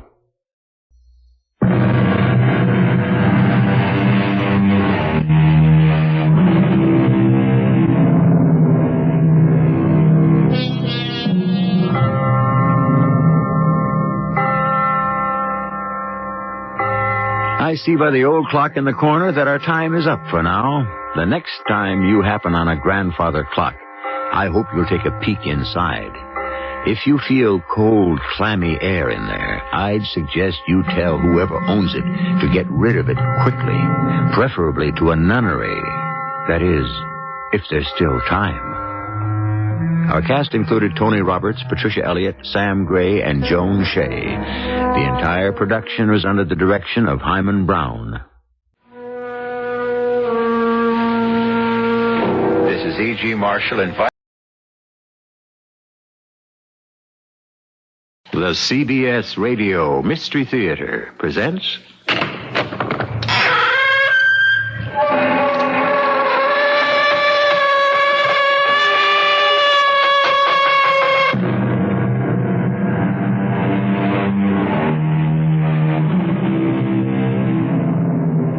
Come in. Welcome. I'm E.G. Marshall. Happy to have you with me. It gets lonely in here sometimes when it's dark and quiet, and there's no one for company except the strange and brooding spirits. But we're not staying here for long. We're on our way to Connecticut to visit a little house on an out-of-the-way dirt road called Chimney Pot Lane. If you're interested in country property, you might be interested in it. But then again, you may not. You see, the house is vacant. Not because nobody wants to buy it. The owner is afraid to sell it.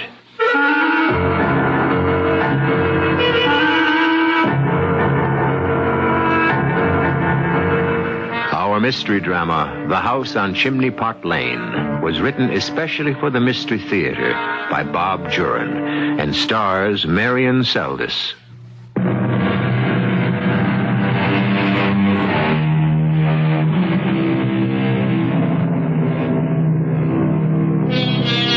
I'd like you to meet two friends of mine, Jim and Marion Sage. They're a playwriting team who have just had a hit play open on Broadway. They've been writing for years, living frugally in a small apartment in Greenwich Village. And at last, they've hit the big time, as the saying goes. Their new financial security is making a dream come true. The dream of a house of their own in the country, where they could enjoy life while they continued to write their plays. And that's what led them to Connecticut and the house on Chimney Pot Lane. I'm Mrs. Green. Can I help you? Yes. You seem to be the only real estate agent in town, and we're interested in knowing something about a house. Oh, sit down, please. Thank you. I'm Jim Sage, my wife, Marion. How do you do? Hello. We are the only realtors in this village, and we do have a lot of beautiful listings. We're interested in one particular house. We passed it this afternoon, peeped in the windows. It seemed to be empty, and we wondered if it's for sale and if you might have a key. We usually have our sign out in front of the houses for sale. Did you see it? Oh, no, there was no sign. Do you remember where it was? Oh, yes. It was the end of a narrow road called Chimney Pot Lane. Chimney Pot Lane? That house? Yes. We fell in love with it, and we were hoping... That house definitely isn't for sale. Oh, dear. Why is it vacant, then? The owner closed it up and moved to Florida. Well, I thought houses were at a premium around here. The house on Chimney Pot Lane can never be lived in again. Now you're going to say that it's haunted. We're not generally given to superstition here, Mr. Sage, but things happened in that house that no one can turn their back on. Like what? We don't talk about it anymore, but... Please. Well, there was nothing wrong until 5 years ago when a group of cultists moved into the house. No one knows what kind of things they were up to, but they left, and then things started. What kind of things? Well, the next family that owned it disappeared entirely. Just like that. I mean, water still in the tub, breakfast things on the table. Never heard from again. And, there was more? The next owner just abandoned it. Wouldn't tell anybody what happened. And finally, Ed Hagen, who owns it now, tried to burn it down, and, well, that was the capper. Capper?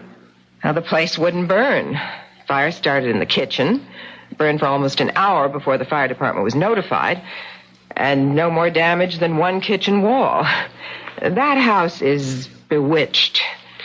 Can you give us the address of this Mr. Hagen? He won't sell. Well, we'd at least like to ask.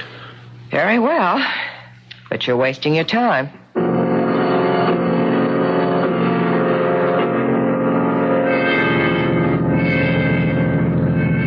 Do you believe what she said? Oh, what happened may be true, but I don't think it's evil spirits. There's just some explanation that no one wanted to look for. Want to swing by and take another look? Oh, I'd love to. Hey, Marion. Hey, come around here. What is it? Look, the boards are loose on this window. I didn't notice it before. You want to go in? Do you think we should? Well, Mr. Hagen's in Florida. We got to see the inside if we're serious about buying. Let's go. Good. And now this ought to come off easy. There you go. And I give you a hand up. It's not high. There. That's easy. Yeah. Well, here I come. We're in a Light's kind of dim. Come on. Hey, here's the kitchen. Oh, that's where the fire was, huh? It was strange, wasn't it? I mean, that the whole house didn't burn? Well, I still don't think black magic had anything to do with it. Look how charming. A sunken living room. Hey, with a fireplace. Paneling's in good condition, too. And a den, Jim. Look over here. Hey, yeah. Might make a good workroom for us. Oh, isn't it perfect? And a fireplace in here, too? Oh, I'm falling more in love with it every minute. Hey, check that circular staircase, huh? I can't imagine a better place for us, Jim. Oh, let's see if we can get in touch with Mr. Hagen. I'm with you. I'm ready to take it, evil spirits and all. And maybe we'll even write a play about it. Look, let's get back to the city. I'll try to call Mr. Hagen tonight.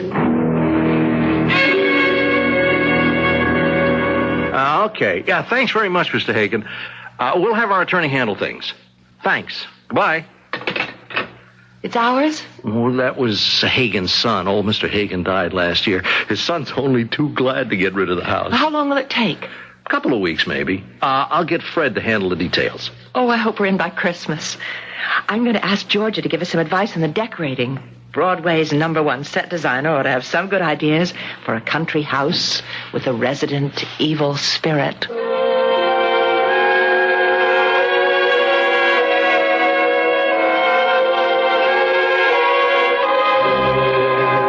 Isn't it beautiful, Georgia? Oh, it is. I've got a dozen ideas already. I would suggest cutting through the pantry and combining it with the kitchen. Take a look at the den, George. You know, we want something dramatic in there. Okay.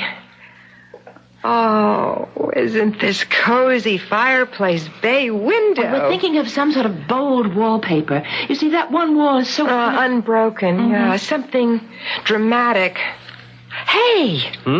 I've got it. How about a photo mural? Not a bad idea. Got something in mind? I do. You want a little flair. I think I've got just the thing. What? A jungle scene complete with lion, birds, ferns, vines. That sounds exciting. Do you know the photographer Elliot Mann? No. Well, he's an old friend from college. He's been in Africa and took some incredible shots. One would make a terrific mural for that wall. Well, let's take a look. I'll borrow some slides from Elliot. I think it might be perfect. It would certainly be unique.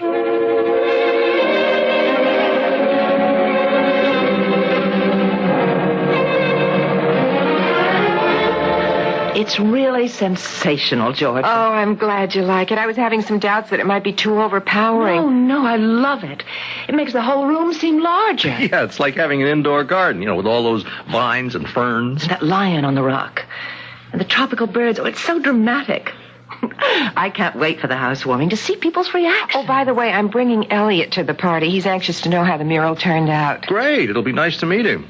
It's a week from Saturday, You two have certainly done wonders in the month and a half you've been in here. With your help. Well, the place was in pretty good shape. You haven't met up with any of those celebrated evil spirits, have you? No, not a one. The house is as normal as we are. Where there is something evil or psychic or whatever, you can usually sense it. We haven't felt anything but happiness in all the weeks we've been living here.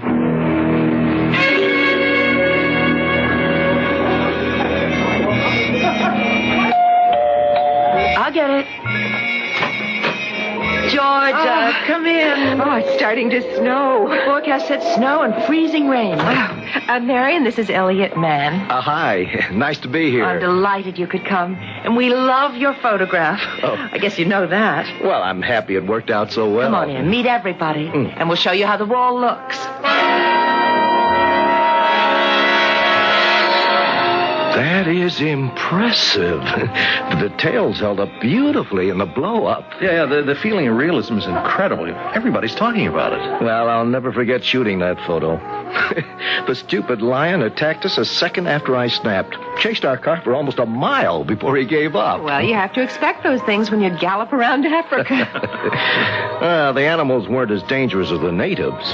They were a wicked bunch in that part of the bush. They're headhunters, primitive, superstitious, and utterly ruthless. I'll stay in the good old USA, thanks. They refuse to be photographed, if anyone's foolish enough to get close enough to try. Why? Well, it's a common belief among many primitive people that the camera captures their soul. They're deadly afraid of cameras. Yeah, I've heard that. Needless to say, you didn't get any shots. Oh, not of the headhunters. It wasn't worth the risk. Hold on a minute. I think you might be mistaken, Elliot. What do you mean? I've never noticed it before. We've had the mural up for 2 weeks, but I just didn't see it till now. Look, through the leaves down in this corner. It's the face of a man. Let me see that. Oh, it's a face, all right. You probably didn't know he was there when you took the picture. He couldn't have been. There wasn't a native for 10 miles around. Anyway, I would have seen it on the slide. Well, maybe the blow-up brought it out. It's just a trick of the lighting. You're right, Marion. It does resemble one of the bushmen. When you stand back, it looks like a face. It's just the pattern of the leaves and ferns. There's no real face there. Oh, yes, I see it now. It looks like the real thing to me. Well, you probably can find lots of images in those leaves. The dappled sunlight does it. Looking for things in the mural will give Jim and me something to do when we hit those writing blocks.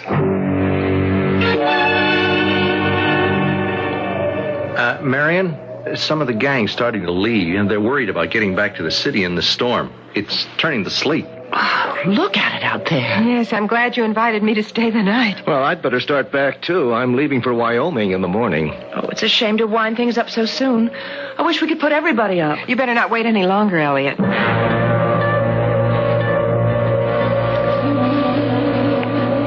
It turned to sleet, all right. It's a fairyland. Everything is ice. The sun on those trees. It's fantastic. And we're without a phone. The branches are down all over the place. I'm going into town. Oh, the joys of winter in suburbia. I hope the crowd made it back safe last night. Well, I'm sure they did.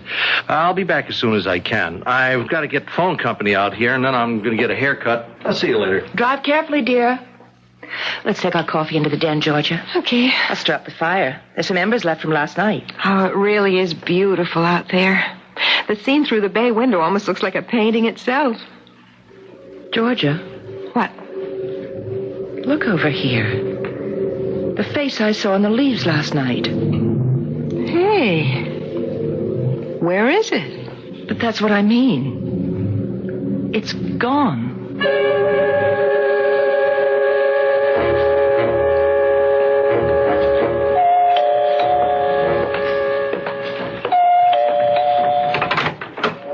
Good morning, ma'am. Your phone company. Yes, come in. I saw you working on the wires. That was fast. Well, I was in the area when I got the call. Weather like this keeps us busy. Oh, I can imagine. Well, I've got to check the instrument now. Of course, this way. Phone's in the den. Would you like some coffee? No. Thanks very much. I got to get going when I check you out. Okay. The phone's right in there. Thank you. And if you change your mind about the coffee, just say so. It's already made. Thank you. Let's see here. Operator, this is Maxwell checking 0419. Right, okay. Let me get that down. 41 Chestnut Court. Okay, I'll head there next. Right.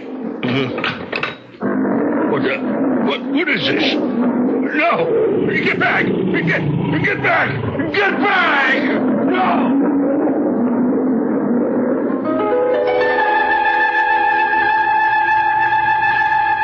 Did you hear what I think I heard? In Jim and Marion's den? Perhaps we were mistaken. What really happened, of course, was that the phone man turned around and saw... Well, come to think of it, what did he see? Perhaps we'll find out about that and more about this house on Chimney Pot Lane when I return shortly with Act 2.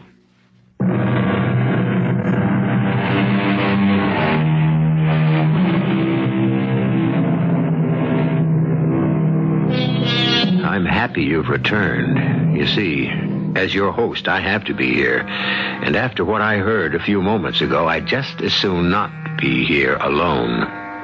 Thanks for your company. I suppose you heard it, too, that ominous growl right in the middle of a pleasant Connecticut home. And it certainly gave our telephone repairman a turn. He couldn't believe his ears or his eyes. But then, here on Mystery Theater, lots of things happen that are hard to believe. And that's what it's all about. isn't it?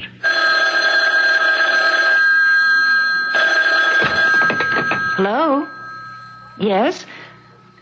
Oh, yes, he was here. Just a minute.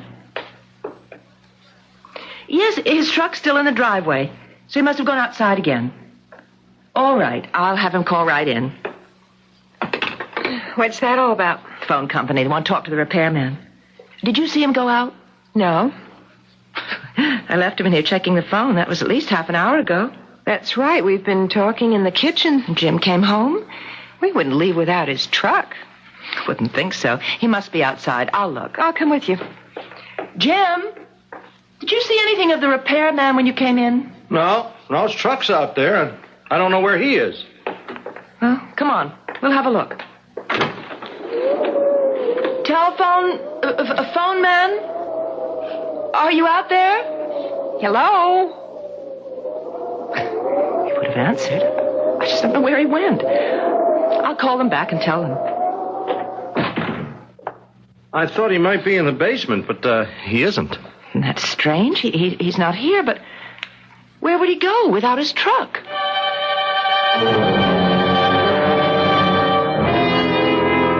It's been 2 hours, and the truck's still there. Oh, there's a car pulling in the driveway. It's a police car. What in the world? It must have something to do with the repairman. Jim, the police are here. Yeah, I see. There's someone with them. You better go out, Jim. They're looking at the truck. Well, that other man must be from the phone company. Hello, officer. Mr. Sage? Yes? I'd like to talk with you for a minute. Well, of course. Come on in. This way, officer.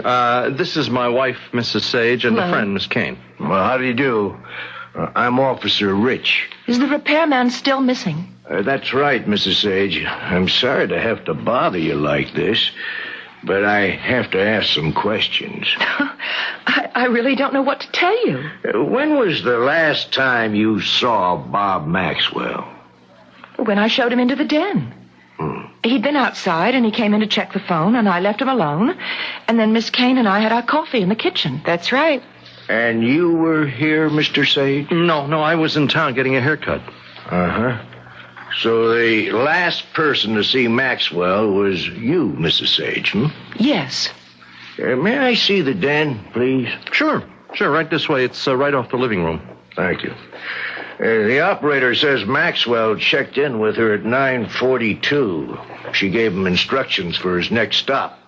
And that's the last anyone heard from him. Or I take it saw him. But I left him right here in the... Wow.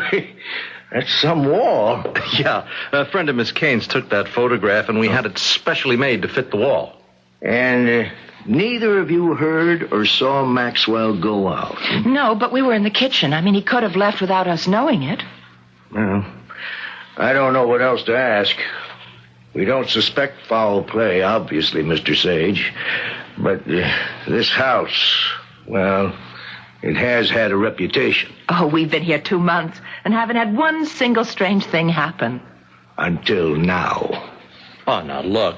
Don't tell me you think that anything... I don't know what to think, Mr. Sage. It wouldn't be the first time someone disappeared from this house without a trace. Yeah, so they say.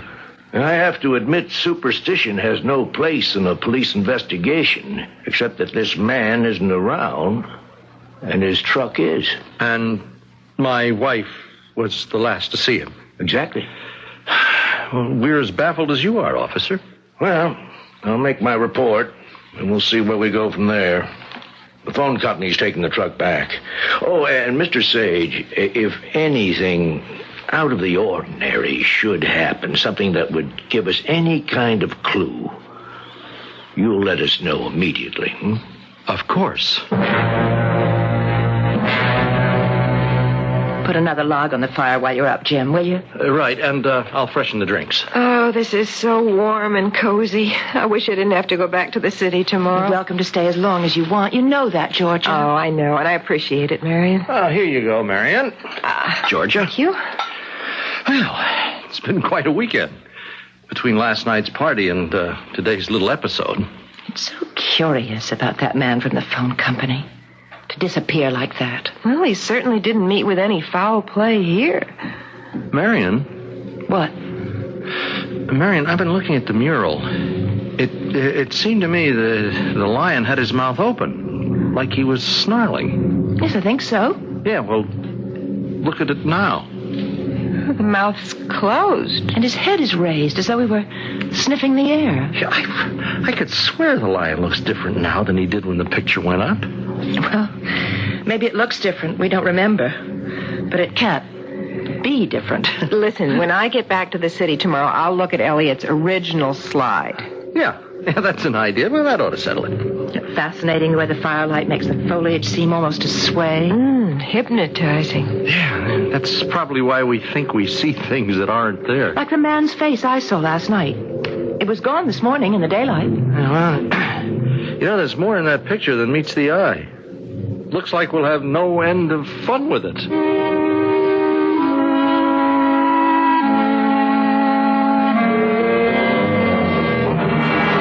I'm back. George's train coming on time? On the nose. And while I'm making coffee, let's get started on that fourth scene today. Oh, I was hoping to. I'll be in the den and bring in some donuts. They're in the bread box. What in the world was he doing over there in his bare feet? Oh, well, the place needs a good going over after that party. I'll clean up tomorrow. Yeah, I was thinking we ought to open scene 4 in the hospital waiting room rather than Millie's apartment. Jim, you shouldn't walk around these cold floors in your bare feet. What are you talking about? Your footprints on the floor over by the wall. I wasn't in here in bare feet. Well, those are wet footprints, aren't they? Where? I don't see him. They were right there a second ago. Damp footprints across the rug. A man's bare foot. Well, it couldn't have been. I haven't been in here at all since you drove Georgia down the station. Much the less in my bare feet. Well, it wasn't my imagination. Well, I didn't say it was. But the prints weren't mine. Listen, I think maybe we've let the tales about this house get the best of us. Last night I thought I was seeing things with the lion. You thought you saw a man's face, and now you think you saw wet footprints. Now, the lion couldn't change, huh? We're just reading things into it. Come on, let's get to work.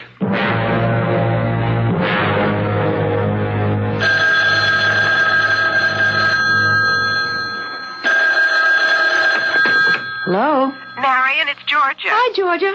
Listen, I've meant to call you for days, but I've been up to my ears in work.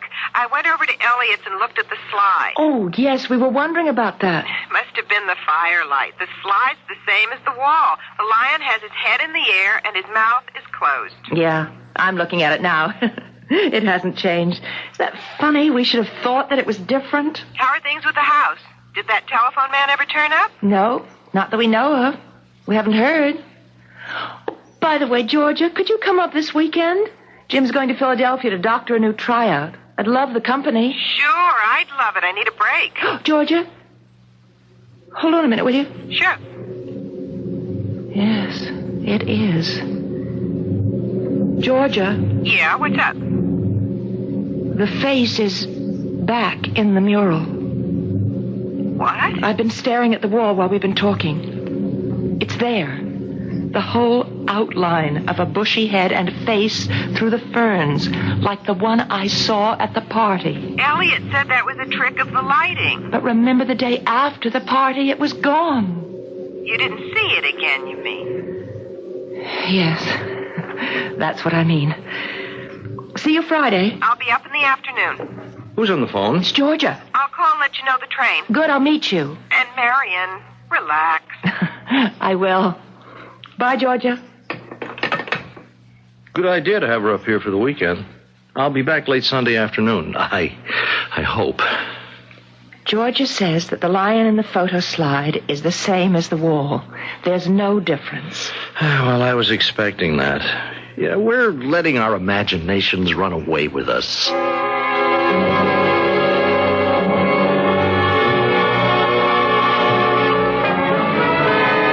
Leave the dishes, Georgia. Let's have some brandy by the fire. Oh, you don't have to twist my arm for that. Oh, it's probably Jim.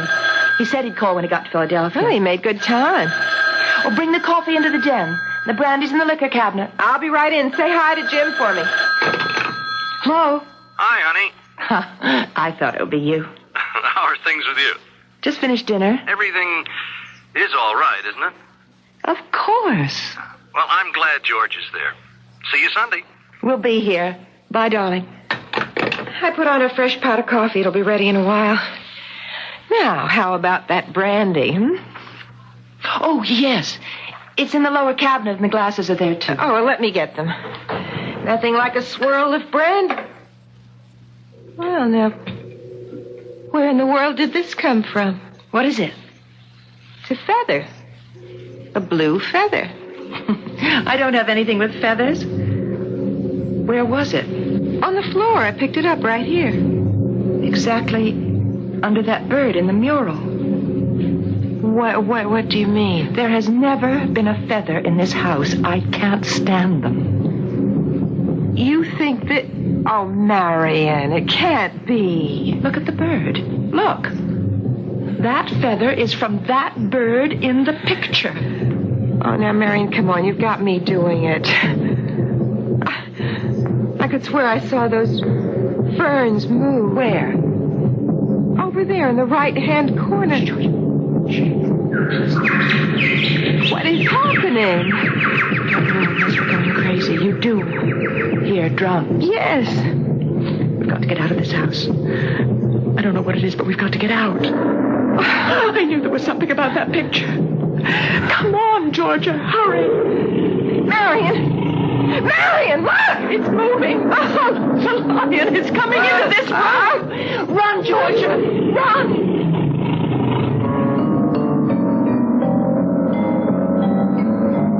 Well, the big cat is out of the bag.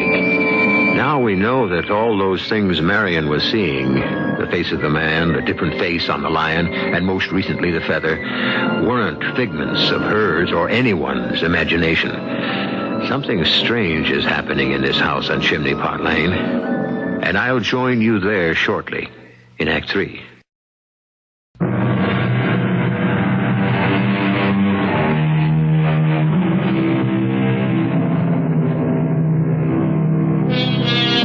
I told you I'd meet you back at the house on Chimney Pot Lane, but I'm afraid that's not where we're going now as we begin Act 3. Did I say a moment ago that something strange was happening in Marion Sage's den? Strange? It's downright terrifying. Run, Georgia! Run! It's attacking! This way, run! It's gonna kill us! What is happening, Marion? What is it? I don't know. We're surrounded by the jungle. No, keep going. Oh, dear heaven, what's happening to us? So slippery. Georgia! I tripped on that vine. Let me help you. Oh, it's all right. He's turned back. He's not following us anymore. Where are we? Where's your house? No any more than you know, George. We're in the jungle. But how or why? 1 minute we were looking at the wall, and then here we are. This has got to be some kind of hallucination. This is not happening to us. The line you tripped over is real enough. Your ankle is bleeding. I hadn't even noticed. Maybe you're right about moving. But it's so dense. Which way do we go, and where?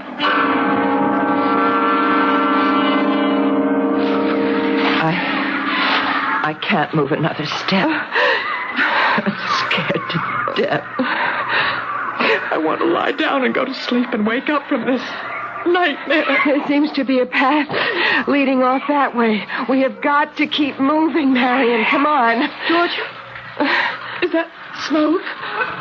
Yes, it is. Up ahead. The path we're on, I never thought about it. What? This path has to be made by someone or something coming and going. See what you mean. Try not to make a sound. We've come into the top of a hill. Shh. Stay back a bit. Georgia. Look, down there. It's a village. We're on the road into town. Look at those people. It's just like the man I saw in the picture. Look at the top of those poles. Are they skulls? Come on, back down the path before they see us.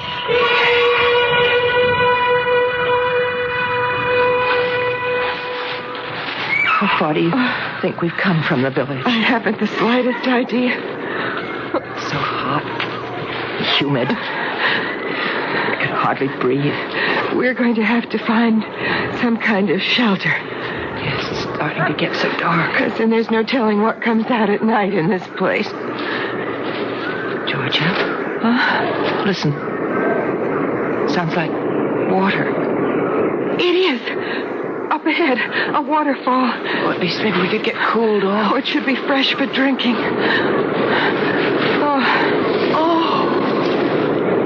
Oh, isn't that beautiful? Don't get too close. Those rapids are full of rocks. So fresh. So cool. Marion? Look over there. On the other side. What do you see? It looks like a cave just under the bank. Yes, I see it. It might be a safe place for the night.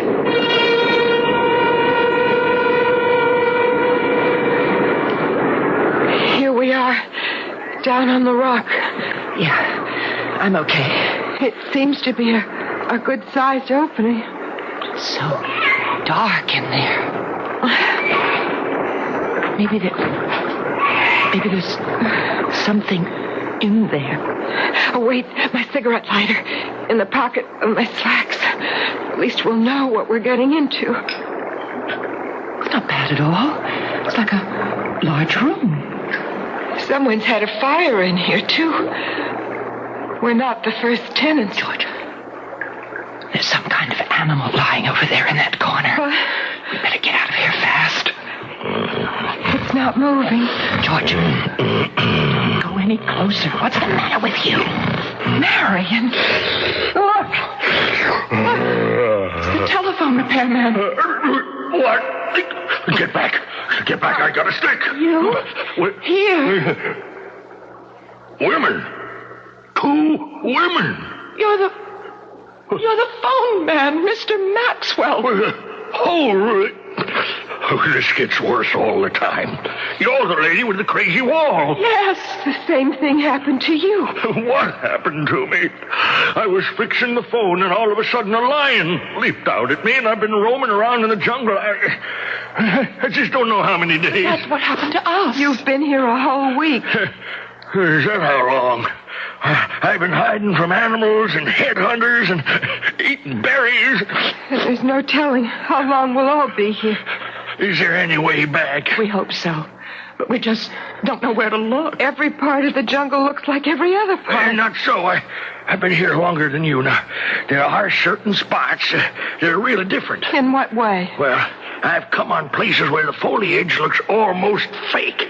Now there's one spot where there are more birds. Now, they all seem to gather together. I saw this bird sitting up in a tree, and all of a sudden it flicks its tail, you know, and a big feather flies out, and right before my eyes, it disappeared. It just disappeared into thin air. The feather. Was it blue? It could have been, I'm not sure. Yeah, I think it was. And I know where it landed. Can you find this place where the birds gather? That may be our way back. I think so. It's downstream a ways. What do you mean, Georgia? The blue feather we found on the floor of the den. It must have come from that bird.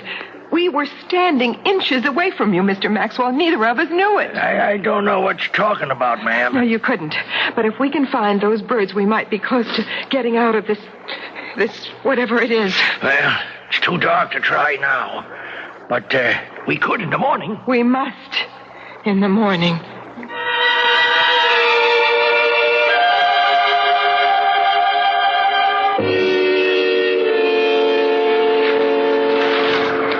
Is it much further to where the birds are?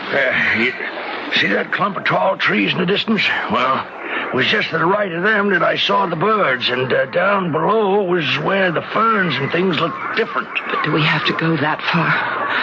I'm exhausted. What's that large dark area up ahead? That beats me.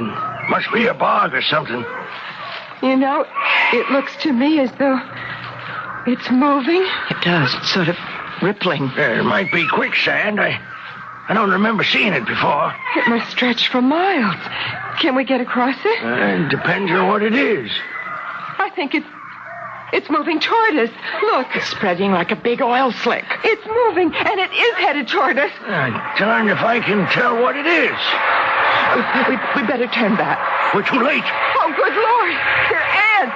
Millions of ants. Run this way. They're all around us. Takers and their legs. What can we do? Keep moving.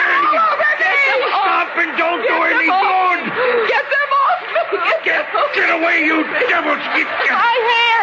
Come on, fast. One chance. Get to the river. Run!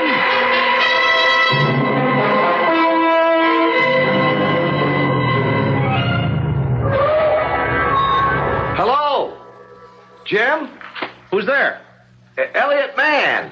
Oh, hi. Hey, what are you doing outside? I just drove up. Georgia told me she was spending the weekend. I wanted another look at that mural. No one answers. I guess the girls are out. Probably antique hunting. They said they were doing that today. Come on in. Door's open. Not like Marion to leave without locking the front door. Well, I got back a day early. Say, it's strange. All the lights are on. It's only 1 o'clock. Yeah, it looks like they were having a party. Coffee and brandy. Elliot, something's wrong. Marion would never leave the den like this. Hey, that's curious. A blue feather. Where did that come from?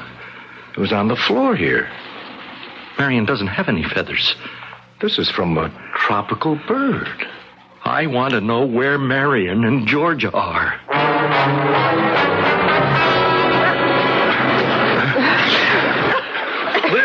We're almost to the river. I don't think I can go another step. Oh, you can. Help. Come on. We're ahead of the devils. It's just a few more yards. That's it. Now, into the water.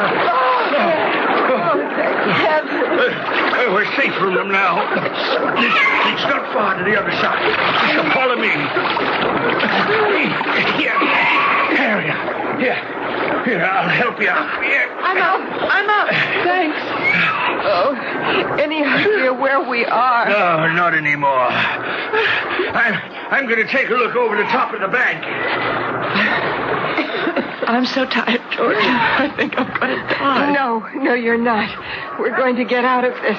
We don't know where to go. I don't know what to do. All this wandering around and being chased for nothing. Marion, look. Through the ferns. Is that a man? Crouching? Yes. It's one of the headhunters. Well, there's nothing familiar on top of... Look over there. There's a headhunter looking at us through the ferns. Oh. What do we do? Stay still. He's alone. There he goes. He's running away. Yes, he's probably gone for help. We better get out of here before they get back. They know this place better than we do. We'll never escape them. Look, I don't want to end up on one of those poles. I wonder if we have any choice.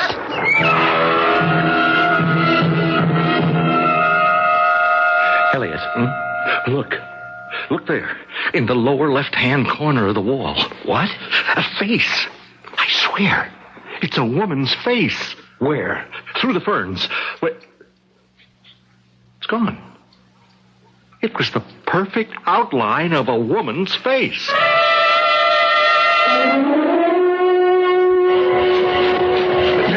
They're on their way. They'll probably try to circle around us and cut us off. They'll find us. They'll kill us. We have got to keep going. We can't get away from them. We can't. Up ahead. Look, the birds. That's the spot I told you about. We might find a way. No, I spear. I'm hit. Marion, help me. He's hurt. Oh. Past those trees. Past the trees. There it is. Lord, Marion, help me. We've got to help him. The house, the den is right through those trees. It is. You're right. We found the way. Help me drag Maxwell. Take his arm. Hurry, please. We found it. Lord, help us get there. Please help us. It's Jim. Jim. Marion! We're coming through. We're here. Oh, help him. It's the phone man. Spear in his back. They're after us. The headhunters. Stop them. Do something. There's one thing that might stop them. My camera's in the car. I'll be right back. They're deathly afraid of this. I captured more than their souls when I took that picture 2 years ago. Going back. They've seen you. All right, you devils. I got your souls once before. I'll get them again. They're disappearing. Look. The whole photo mural just going. It's fading away every time you shoot. I don't believe my eyes. I don't believe it. The wall is white. There's not a trace of the mural left.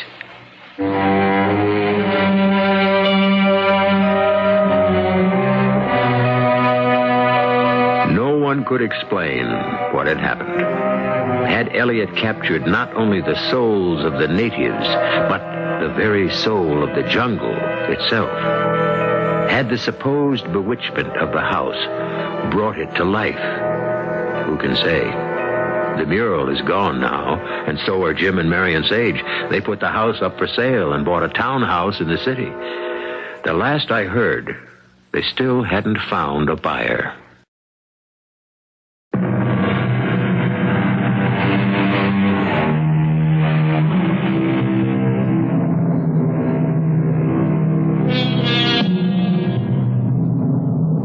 I happened by the house on Chimney Pot Lane a few weeks ago and peered through the windows.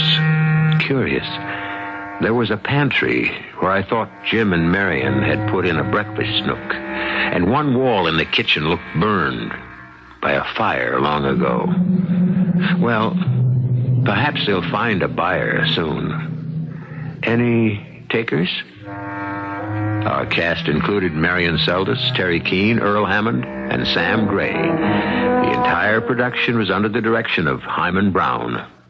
This is E.G. Marshall inviting you to return to our Mystery Theater for another adventure in the macabre. Until next time, pleasant dreams.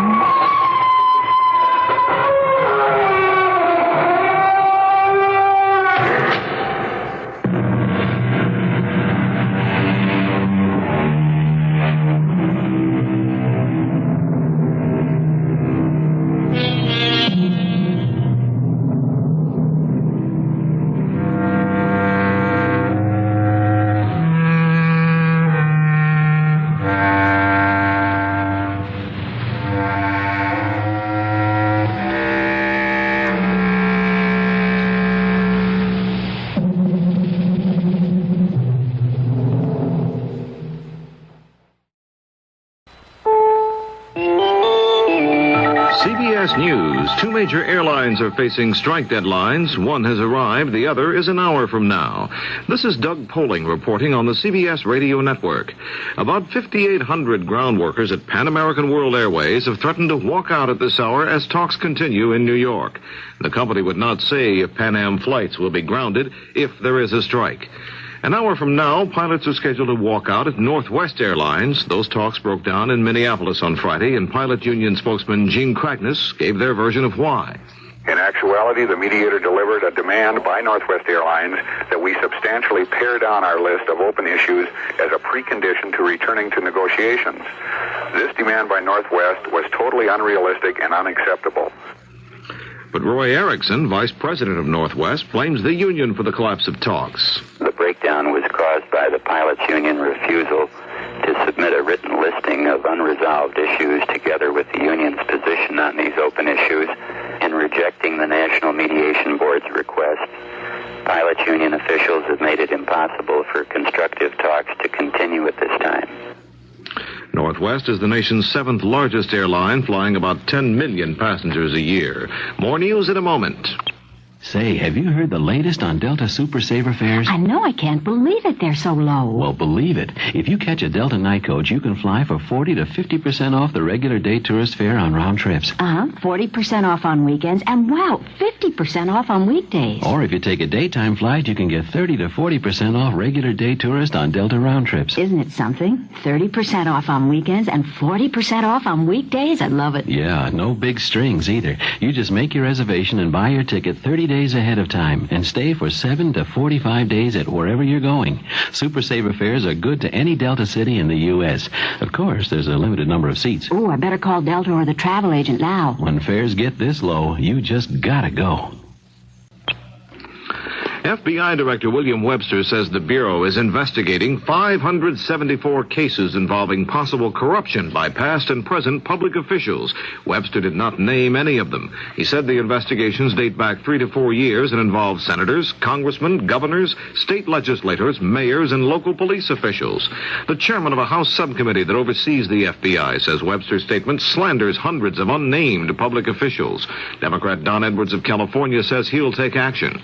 We'll have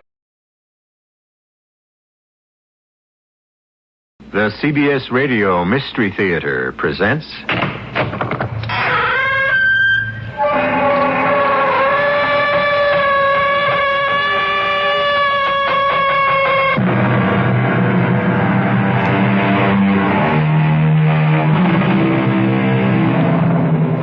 Come in.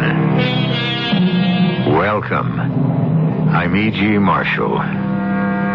The difference between man and animals, said Voltaire, is that man knows he will die.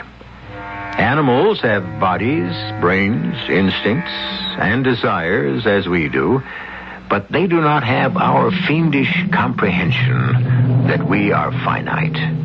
That one day, tomorrow, or the next, this year, or the one after, in this century, or the following one, our bodies, brains, instincts, and desires will have perished. Of course, that is why we seek so desperately to convince ourselves of the truth of reincarnation, the promise of a life beyond this one, of some kind of immortality, to soften the implacable reality of death.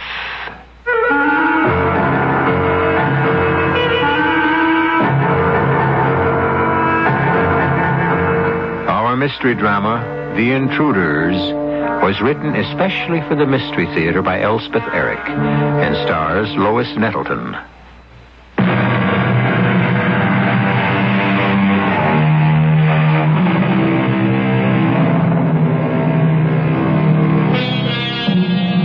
We all have minds, instincts, and desires. And we all live with the knowledge that one day they will all run down and come to a stop. And the world will spin on, oblivious and indifferent to the fact that we no longer inhabit it. So perhaps the fear that chills our blood is not so much that life will be over, as it is that we will have so wasted it as to have left no impression whatever on the world we leave behind.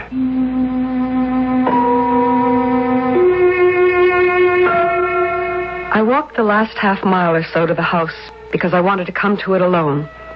I had dreamed of it nearly every night for 7 years. The serene old house, standing under great elms and oaks, built of the mellowest old fieldstone dug out of the resisting earth that surrounded it. And now, as I walked up the path and saw the front door, painted a soft olive green, the great brass knocker shining softly, I knew that I had done the right thing. I had come home. I pushed the door open. There was the great wide entrance hall. There was the gently curving staircase with its polished mahogany balustrades leading to the floor above, where now I was certain I would find my old bedroom just as I had left it. Yes, I had done the right thing. I'd come home. I started toward the staircase, anxious to see my old, my own, my so familiar room with its long windows opening onto the gardens, its 4-poster bed all hung in muslin, its tiny fireplace crouching like a cat in one corner. All would say, "Welcome home, Elaine. We're glad you've come. I had one foot on the first stair when something happened. I heard whispers. Very soft whispers. So soft I couldn't distinguish the words. But one thing was unmistakable. I was not alone in my house. I had come home. But to what? Such a bother. It's too bad. It really is too bad. Why did it have to happen just now? When everything was going so well. Why did it have to happen to us? It's really too much. It's a shame. That's what it is. Yeah, it's a shame. Who had taken over my house? Who had dared to move into my house? Who was intruding on my property? We have to do something. Don't both of you look at me. I don't know what to do. I hope you don't think I do. Well, you certainly don't think I do. Now, let's not fight among ourselves. Look, let's put our heads together and think what to do. Yeah, we have to figure out something. Yes. Everything was spoiled. Strangers were in my house. 3 of them, it sounded like. They had broken into my house, and now they were upset because I'd come back to claim it. They must have seen me coming up the path, heard me open the door, walk in. And now they were trying to decide what to do next. She's so young. That's not the point. I know, but she can't stay here. Where can she go? That's what we have to figure out. She's so young and so frail. Such a little thing. The voices were coming from the front parlor. I made up my mind. I would simply confront them. Tell them that I had come home to my own house and they must leave. Who's going to tell her? Well, not I. Yeah, certainly not me. You don't expect me to. You're the logical one. You can't make me do it. I won't. The door to the front parlor flew open and a woman rushed out. I braced myself against the post and tried to summon my courage, to find my voice. But everything was happening so fast. The woman hurrying straight towards me, the 2 men after her. You have to. I won't. You can't expect us to do your dirty work for you. I won't do it. Do you know what happened then? The woman rushed right past me and up the stairs. She took no notice of me at all. In utter astonishment, I watched her run up the stairs to the 2nd floor. I was trembling all over. Everything was being spoiled. I'd come home and now my home was not mine. It was filled with intruders. I turned to see what the others, the 2 men, were doing. The door to the front parlor had closed again. They must have gone back in. I tiptoed across the hall and put my ear to the door, and I could hear them talking. It's up to you. Why not you? You're the head of the house. Not when it comes to things like this. Oh, you mean not when it comes to whatever you don't feel like doing? That'll be enough out of you. I am not going to argue with you. The door suddenly opened, and one of the men came out. He was rather young, which surprised me for some reason. About my own age, I would suppose. Handsome, with black hair and blazing eyes. I couldn't help but admire him. He strode angrily out of the room into the hall and slammed the door behind him. I watched him dash upstairs, 2 steps at a time. Perhaps to comfort the woman. Perhaps to enrage her further.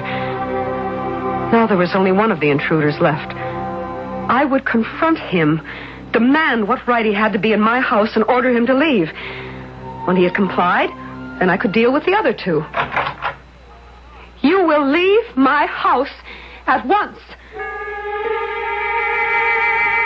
My voice lacked all conviction. I was embarrassed, mortified. The man, older than the other one who had just passed me in the hall, was standing at a window looking out. And it would seem, hearing nothing.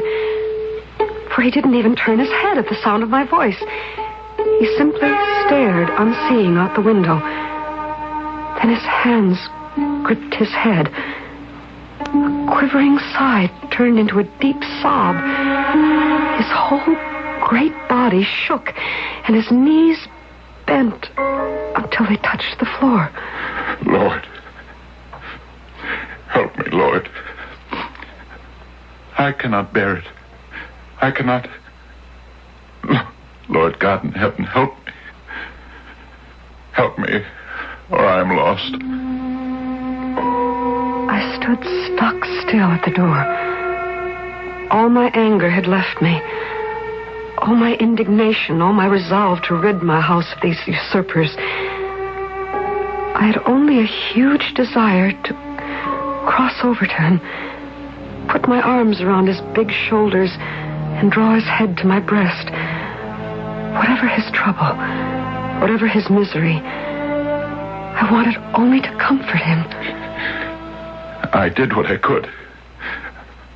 I did my best.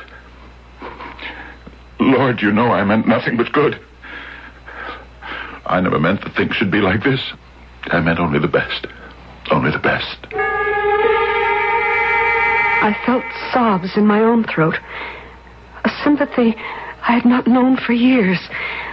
A love for another human overcame me. A human I did not recognize, did not know. He turned slowly and started for the door. I held out both my arms. Forgive me. I'm sorry. So sorry for whatever it is I have done. Then the most astounding thing happened. As I stepped forward to embrace him, he lifted his gaze from the floor, looked straight into my face, into my eyes, which by now were as full of tears as his own, and he said, Am I never to be forgiven? And having said those words, not to me, not to anyone, he walked to the door. The jacket of his coat brushed my dress as he walked past me to the door, which was open, went straight through into the hall, and vanished from my sight. I was alone in the parlor. Whatever I had expected my homecoming to be, it was not this. No, never this. To be the outsider in a place that belonged to me? I went upstairs. But before I reached the room that had always been mine, I passed another room. A big square room with a big double bed. And on it lay the woman. I crossed over to her. She was sleeping, but her lips moved. And I bent over to try to catch the words. Baby. Baby. Baby. That was all she said. But she kept saying it. Baby. Baby. I put my ear close to her mouth to try to catch another word, but I heard only baby, repeated over and over. Then I was suddenly aware, and I felt a chill sweep through me. I was aware that from her mouth no breath escaped. Not a breath. There was no feeling of her breath upon my cheek. I ran from the room. Across the upstairs hall, the door to another room stood open. Inside, the young man with the black hair and blazing eyes was pacing up and down. I watched him for almost a minute from the doorway, but he never looked up or took any notice of me.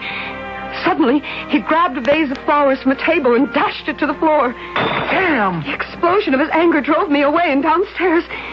I ran to the back of the house, to the kitchen. There, seated at the big work table, was the man. Not crying now, not making any sound whatsoever, but staring straight ahead with eyes that were bleak and passionless. He did not move as I entered the room. His big hands lay side by side on the table, palms down. Love and pity stirred me. I moved to where he sat and put both my hands over one of his. Still, he did not move. How could he not move, I thought. And then I realized that his hand, his big hand that lay in both of mine, had no substance at all. It was as though my hands held air. touched nothing. I held nothing.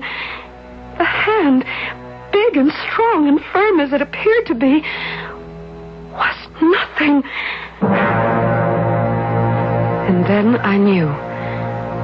Certainly and surely, I knew that I had come home to find my house inhabited by ghosts.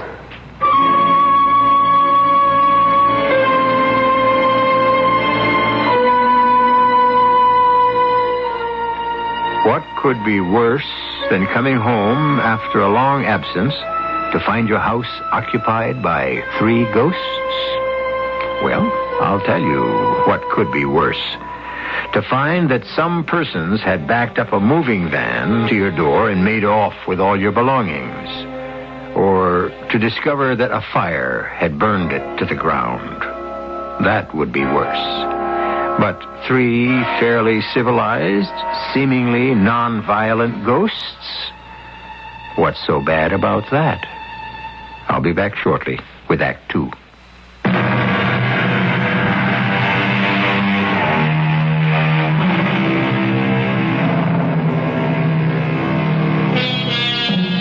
Our heroine, Elaine, has returned to her home. The home she firmly believed to be hers and finds it tenanted by 3 people. Or what she believed to be people, but who she has now decided must be ghosts. There is the lady ghost, whose sleeping breaths cannot be felt upon Elaine's cheek. There is a young male ghost who cannot hear Elaine's knock upon his door. And finally, there is a gentleman ghost whose hand Elaine cannot feel when she takes it in both her own. Feeling perplexed, but strangely, not in the least frightened, I went upstairs. I opened the door just as I had opened it countless times before and went in. I heard something. To my astonishment, to my infinite delight, there was a fire burning in my tiny fireplace. How could this be? Had the 3 unhappy and quarrelsome ghosts been expecting me? Was it their way of saying welcome to the owner of the house? I sat down in the Windsor rocking chair that I remembered from long ago. Why, it even creaked in the old familiar way. How sensitive my ghosts must be to know that I would be disappointed if anything had changed, if my rocker did not still give off its well-remembered, its well-beloved little squeak. So, borne gently and sweetly into my own past, lulled by the creaking of the rocker and the crackling of the fire, I drifted off to sleep.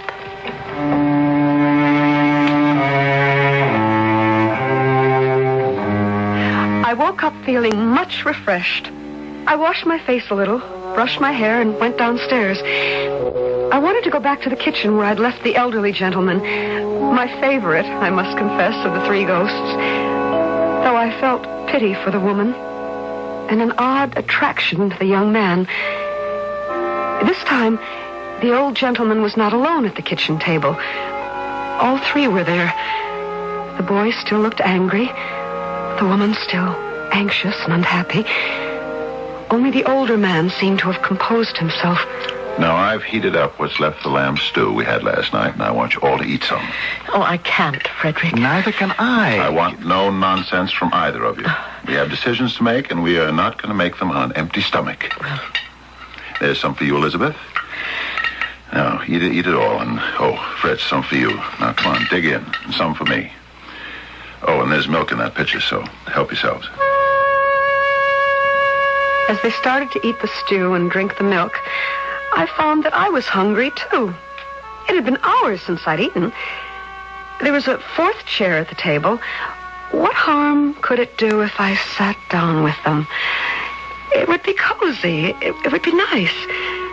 And there was always the chance that one or more of them would notice me, speak to me, make friends with me.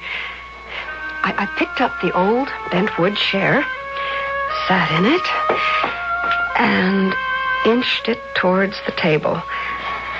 No one looked up. They kept right on eating. Seems I was hungry after all. Of course you were. Didn't think I'd ever want to eat again. Not after this morning. That was dreadful. I don't think she even knew who I was. Well, the main trouble is this house. Yes, the house. She loves it.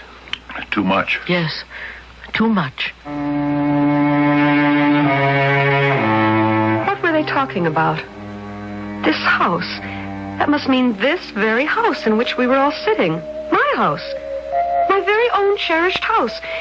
And what did they mean? I loved it too much. And that was the trouble. Is that what they were saying? Well, really? My temper flared a little. After all, I was mistress of the house. They were simply guests, and uninvited ones at that. I was the owner of the house. Meanwhile, I was hungry, and no one was offering me anything. The lady ghost had not even touched her stew. I picked up her spoon and dipped into her bowl. Delicious. Oh, I couldn't think when anything had tasted so good. I picked up the pitcher of milk, since I had no glass, and took a hearty gulp. Life was going to be pleasant if my ghosts kept cooking and cleaning for me. And there was always the possibility that one day they would see me as I saw them, and we would talk together, touch one another, be a close, if slightly peculiar little family.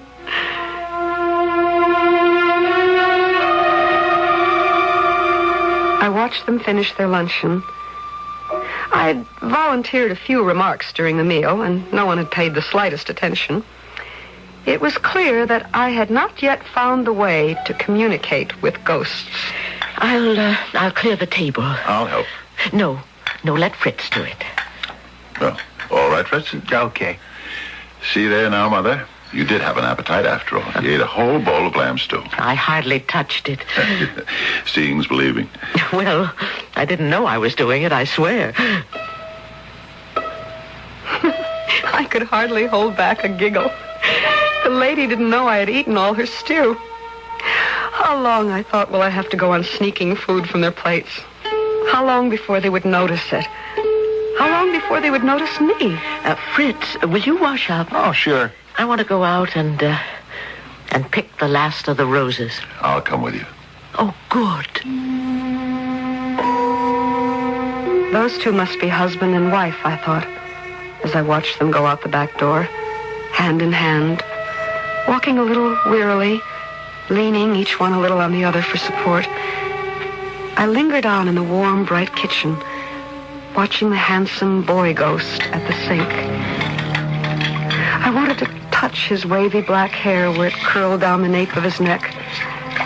I wanted to kiss the long-fingered hands that held the dishes under the running water, scrubbed and then dried them and put them away. But I soon tired of watching his brooding face, and I remembered the elderly couple who were by now wandering among the roses. My roses. There had been vases of them in every room of the house. It had been a vase of roses that this grim young man had dashed to the floor. I would go out and see my roses again. There they were. She with a basket over her arm. He with a pair of clippers carefully snipping off the roses. The pink, the yellow, the white, and placing them in the basket she held. I fairly danced up to them. I felt I loved them so. Surely in this garden spot they would see me and know me. But they simply talked quietly to each other. The yellow ones are almost finished. Yes, and the white. The yellow are my favorites. Well, we'll put in more next year. We always do that. But what for? One never knows. You may be right. Oh! What? Hurt yourself? Just a thorn. Oh. Well, you should be more careful. Andy went on cutting the flowers and putting them in her basket. She put her injured finger in her mouth for a second or two, then went on arranging the roses. The pinks together, the whites together, the yellow. Oh! What now? I did it again. Oh, really, Elizabeth? This time she held out her finger for him to look at. I looked too, and what I saw bewildered me more than anything that had gone before.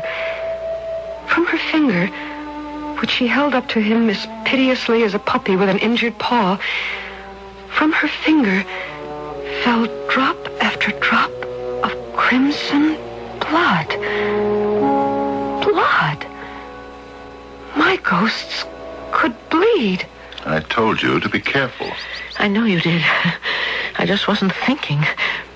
It's hard. I know, my dear, I know. But I don't want you hurting yourself. How can I be hurt any more than I've already been hurt? Tell me that. Well, I hurt too, you know. I do know. We've all been hurt. We're all bleeding. Yes. Well, let's go back. We have enough roses. I followed them as he tenderly shepherded her toward the house, stopping now and then to comfort her and dry her eyes. What was troubling my ghosts? What was the deep unhappiness that depressed them? I ached with sympathy for my newly adopted family. The doctor's here. The doctor? Mm-hmm. He wants to talk to you both. Is it good news, or...? He wouldn't tell me. He wants to discuss something with you. What? A possibility, he said. Well, what possibility? A possibility of what? He wouldn't tell. He wants to talk to you. We all went into the house, through the kitchen, into the front parlor where sat a strange man, small, undistinguished, with gray hair, parchment skin, and the bluest eyes I'd ever seen. Pale blue they were, but penetrating, bright, and somehow kind. I'm glad I found you in. You have news for us, Doctor. And in a way, I have. She was asking for you this morning. For me? Did she... She asked for all of you. By name? Did she seem to remember... Not everything, no. But enough. Enough. Enough to give you hope? Well, I should think so. Oh, Doctor. She seemed concerned about 3 of you. I must say it was a happy thing for me to hear. When I saw her early this morning and she asked about all of you, spent some extra time with her. I asked her if she'd like to come home. Come home? Could she? That would be wonderful. Well, I had to talk to you about it first, of course. But if she's well enough... But she's better.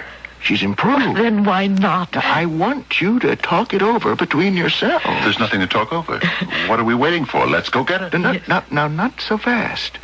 I insist that you sleep on it. Then in the morning, if you're all agreed, come see her at the sanitarium. If all of you are like-minded, you can bring her home. Oh. Now, I think perhaps we're taking chances, but then, we never chance anything. We never gain anything. Am I right?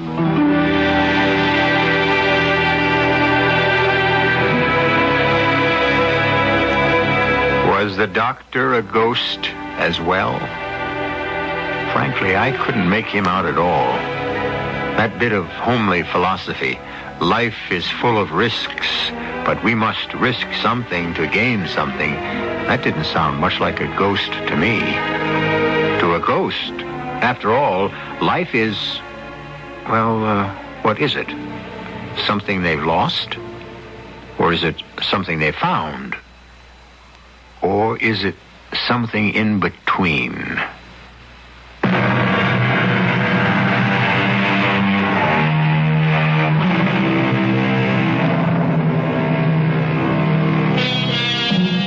Our heroine at the end of Act 2 had made some slight progress toward establishing herself as mistress in her own house. She had met the 3 ghosts who dwelt there, though clearly they had not met her, being apparently quite oblivious of her presence. Still, she had developed real feeling for them, no matter how they ignored her. She had touched them, though they did not react, She had even sat down to luncheon with them.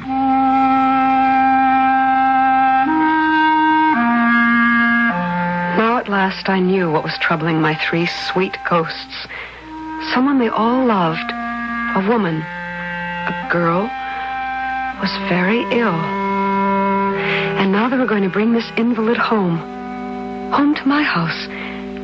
Perhaps they had chosen my house so that she would have a particularly lovely place to come to after the sterility of the hospital. When I went to my pale blue room that night, there were fresh yellow roses in a white vase next to my bed. And surprise of surprises, my bed had been turned down. The blue and white coverlet had been neatly folded across the foot of the bed. The pillow and its embroidered slip had been plumped up at the head, and the turned-down corner revealed the loveliest of linen sheets. I laughed aloud in my great joy. My new family was about to be complete, and all of us would be very, very happy together. In the morning, I came downstairs to find them chattering excitedly. Fritz, we've decided you should not stay here. Why? Because three of us might be too much company for her. You know how she's behaved those other times. Oh, but Frederick, this time will be different. Remember what the doctor said. It's only a chance. That's more than we've had before. All right. Fritz, you go over the whole house, and if you see anything at all, any bit of dust or piece of scrap, everything must be absolutely perfect. And be sure there's food in the icebox and plenty of soft drinks. Fritz will take care of everything. Everything. Now, don't excite yourself. How can I help it? My baby is coming home.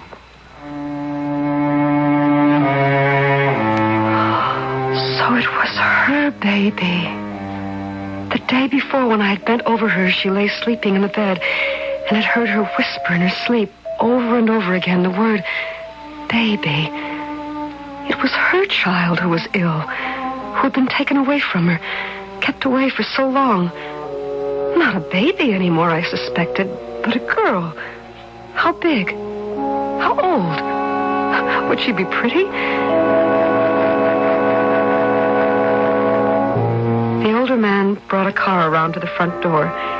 He left it for a minute to go inside to get his wife, and that gave me just enough time to clamber into the back seat and scrunch myself way down on the floor. That way they would never see me. For I was becoming more and more certain that the time was very near when they would see me, when I would introduce myself properly and offer to share my house with them forever. But not just yet. We must all wait till the family was complete, till the one I'd never seen had been brought back from the sanitarium, till she was settled in, felt comfortable. Then they would begin to see me, hear me, touch me, love me. It was only a short drive to the sanitarium. Tomorrow, she and I will go shopping for clothes. That's too soon. Well, next week then. Now, listen, we must be patient. Very gradual about this whole thing. I know. But let me dream. Dream away, darling. Dream away. I felt the car make a turn off the road to the right. Only then did I get up off the floor and look out the window.